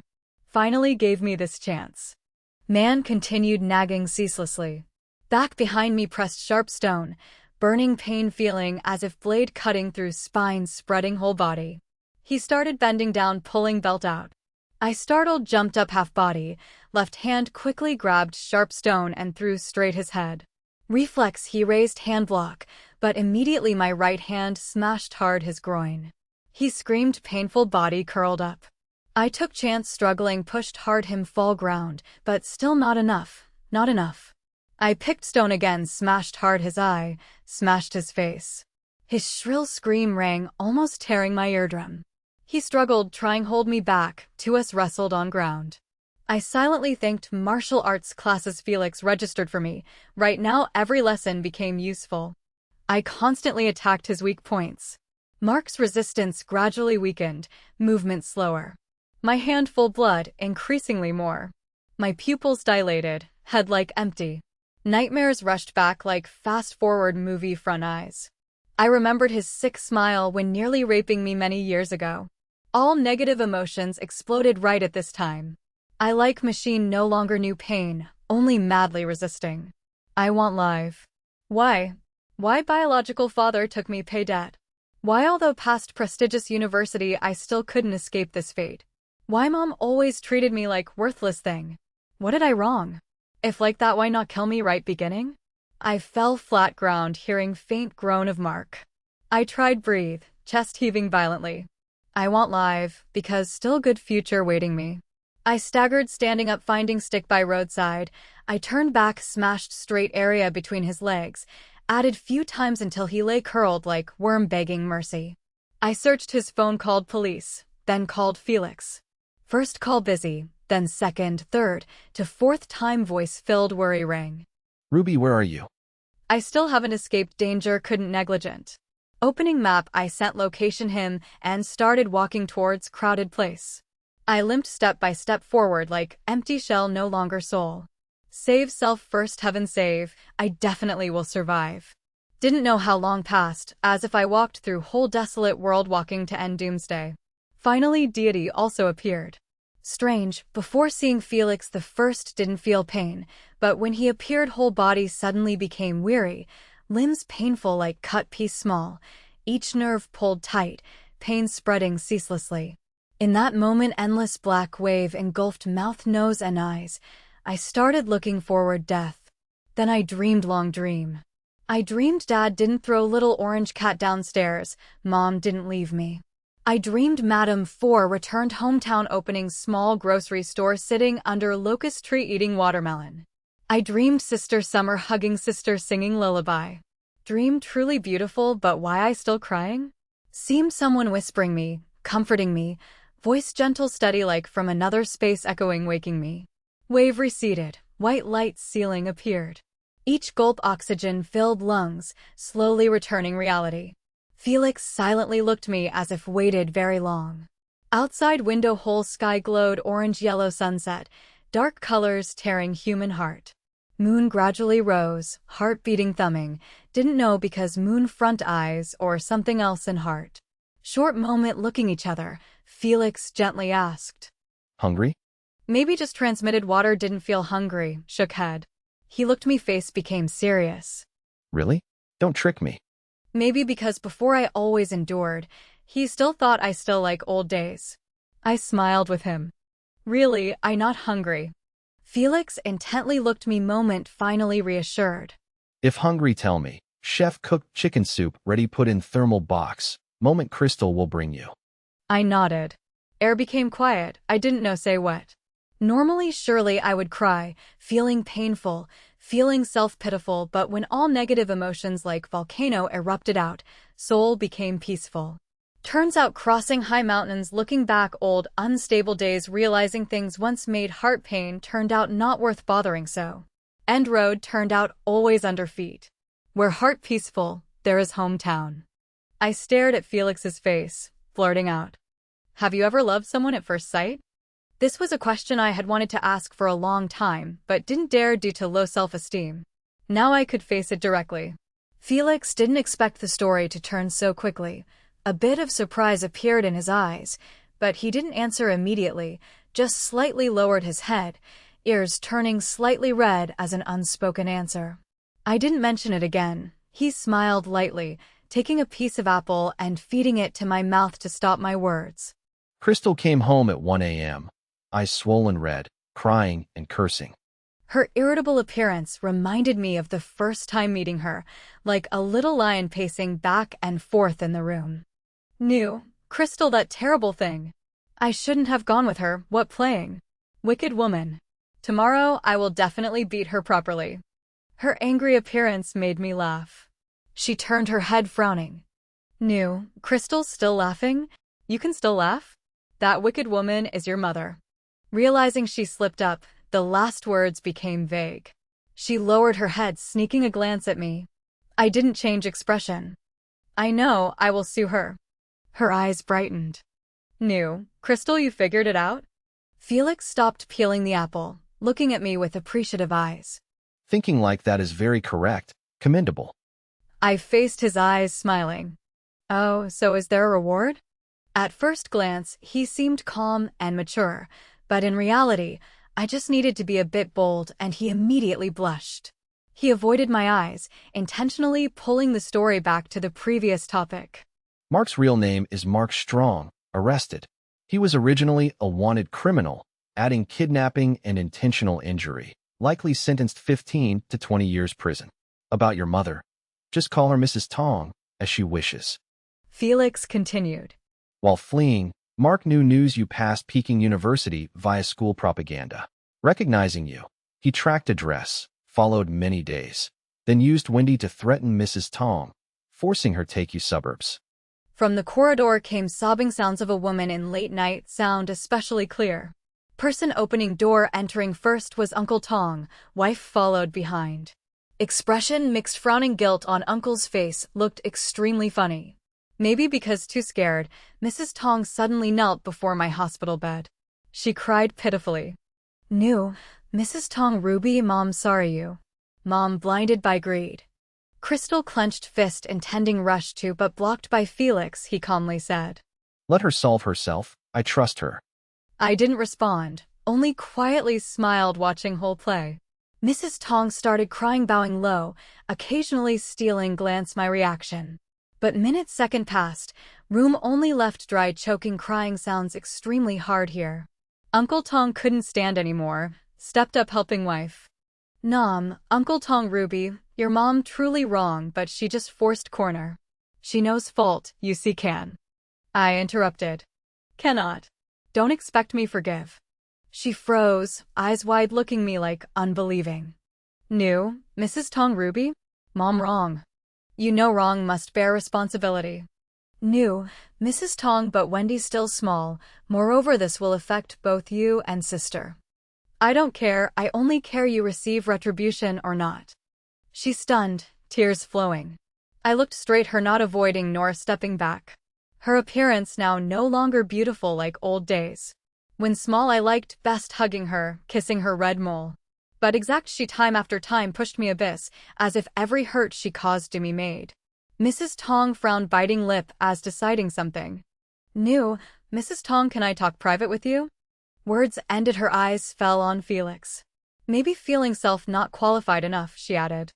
New, Mrs. Tong college exam just finished, you also heard all. Clearly she wanted you story Felix, once confided me force me concede. She despicable shameless, knew I care what immediately put cold knife my neck. In heart like hanging big bell, ringing sound echoing making whole body numb. Felix laughed coldly. So what? He raised eyebrow, voice dragged emitting dangerous feeling territory invaded. Mrs. Tong dared not answer. Crystal realized shady immediately loud. New, Crystal Ruby don't fear. Don't compromise. She completely didn't know happening what but always stood side me. She forever cute, forever active, forever my good friend. If truth exposed surely she hurt. I started hesitating. Mrs. Tong continued saying. New, Mrs. Tong you weren't hurt really anything, why make big matter? Her words light feather would stir tense string my heart. I feared hurt but more feared person I love hurt because me. Felix saw through my hesitation. He decided immediately. Ruby, even today not say clear, tomorrow will, day after too. Never let others chance hurt self more time. Mrs. Tong knelt crawled near him, looking up eyes full anger. New, Mrs. Tong you crazy? She begged. New, Mrs. Tong don't. This matter I will keep secret, just need don't sue me. I truly no fault. I closed eyes, hand slight trembling. Mrs. Tong, please leave. Who did wrong person bear responsibility? I won't compromise. Words ended, room fell silent. Her eyes full chaotic emotions, finally left only hatred. Uncle Tong knew couldn't do more helped wife up. Who expected Mrs. Tong struggled out. Eyes beautiful peach blossom petals now gleamed resentment like dirty sewer water smelling sour. She screamed rushing front Crystal. New, Mrs. Tong you always scold me seducing your husband. You assume self-noble very? You know, brother you respect exact bastard your mom adultery born. And your good friend, want protect self-sacrificed. Oh, she and your brother still love each other. Funny yet? Child surname Luonng, surname Fei, all filthy bastards. World seemed stop moment that. Everyone like choked invisible hand couldn't breathe. Crystal froze turning looking me and Felix. Under pale white light lamp, his face cold not sad not happy like a motionless statue. Callous or trying hold no one clear. He looked down Mrs. Tong from above, eyes full contempt. If you want self-destruct, I will help you. Crystal's tears quietly fell. Mrs. Tong turned pointing straight my face cursing. New, Mrs. Tong should have strangled you death beginning bastard. I laughed asking back. Who held knife neck forcing you marry, give birth? Exact you dared not resist, weak cowardly then blamed all suffering on others. You protect Wendy I don't blame, but you used me replace. Don't you think must bear responsibility? She stunned. Felix chased to them out then held Crystal's hand leading balcony. That night destiny changed, Crystal's ivory tower collapsed, world she expected completely opposite reality. But then she would accept imperfect world, love it belong it. I believe she capable do that. That year I 18, sued mother court. She sentenced 3 years prison crime kidnapping. She cried begging forgiveness, but forever dared not face own mistake. I won't drop tear because her anymore. Years youth damp, dark mind closed here. It not beautiful full wounds, but I love it. Crystal quickly accepted this world. September she started calling Felix brother. Occasionally she joked calling me sister-in-law, but me and Felix still not officially together. My world just started building. I busy study, busy live, busy travel, busy love self. I no longer boat drifting stream, but bird crossing high mountain, using wings full vitality fly far. Like everyone else, I live free passionate.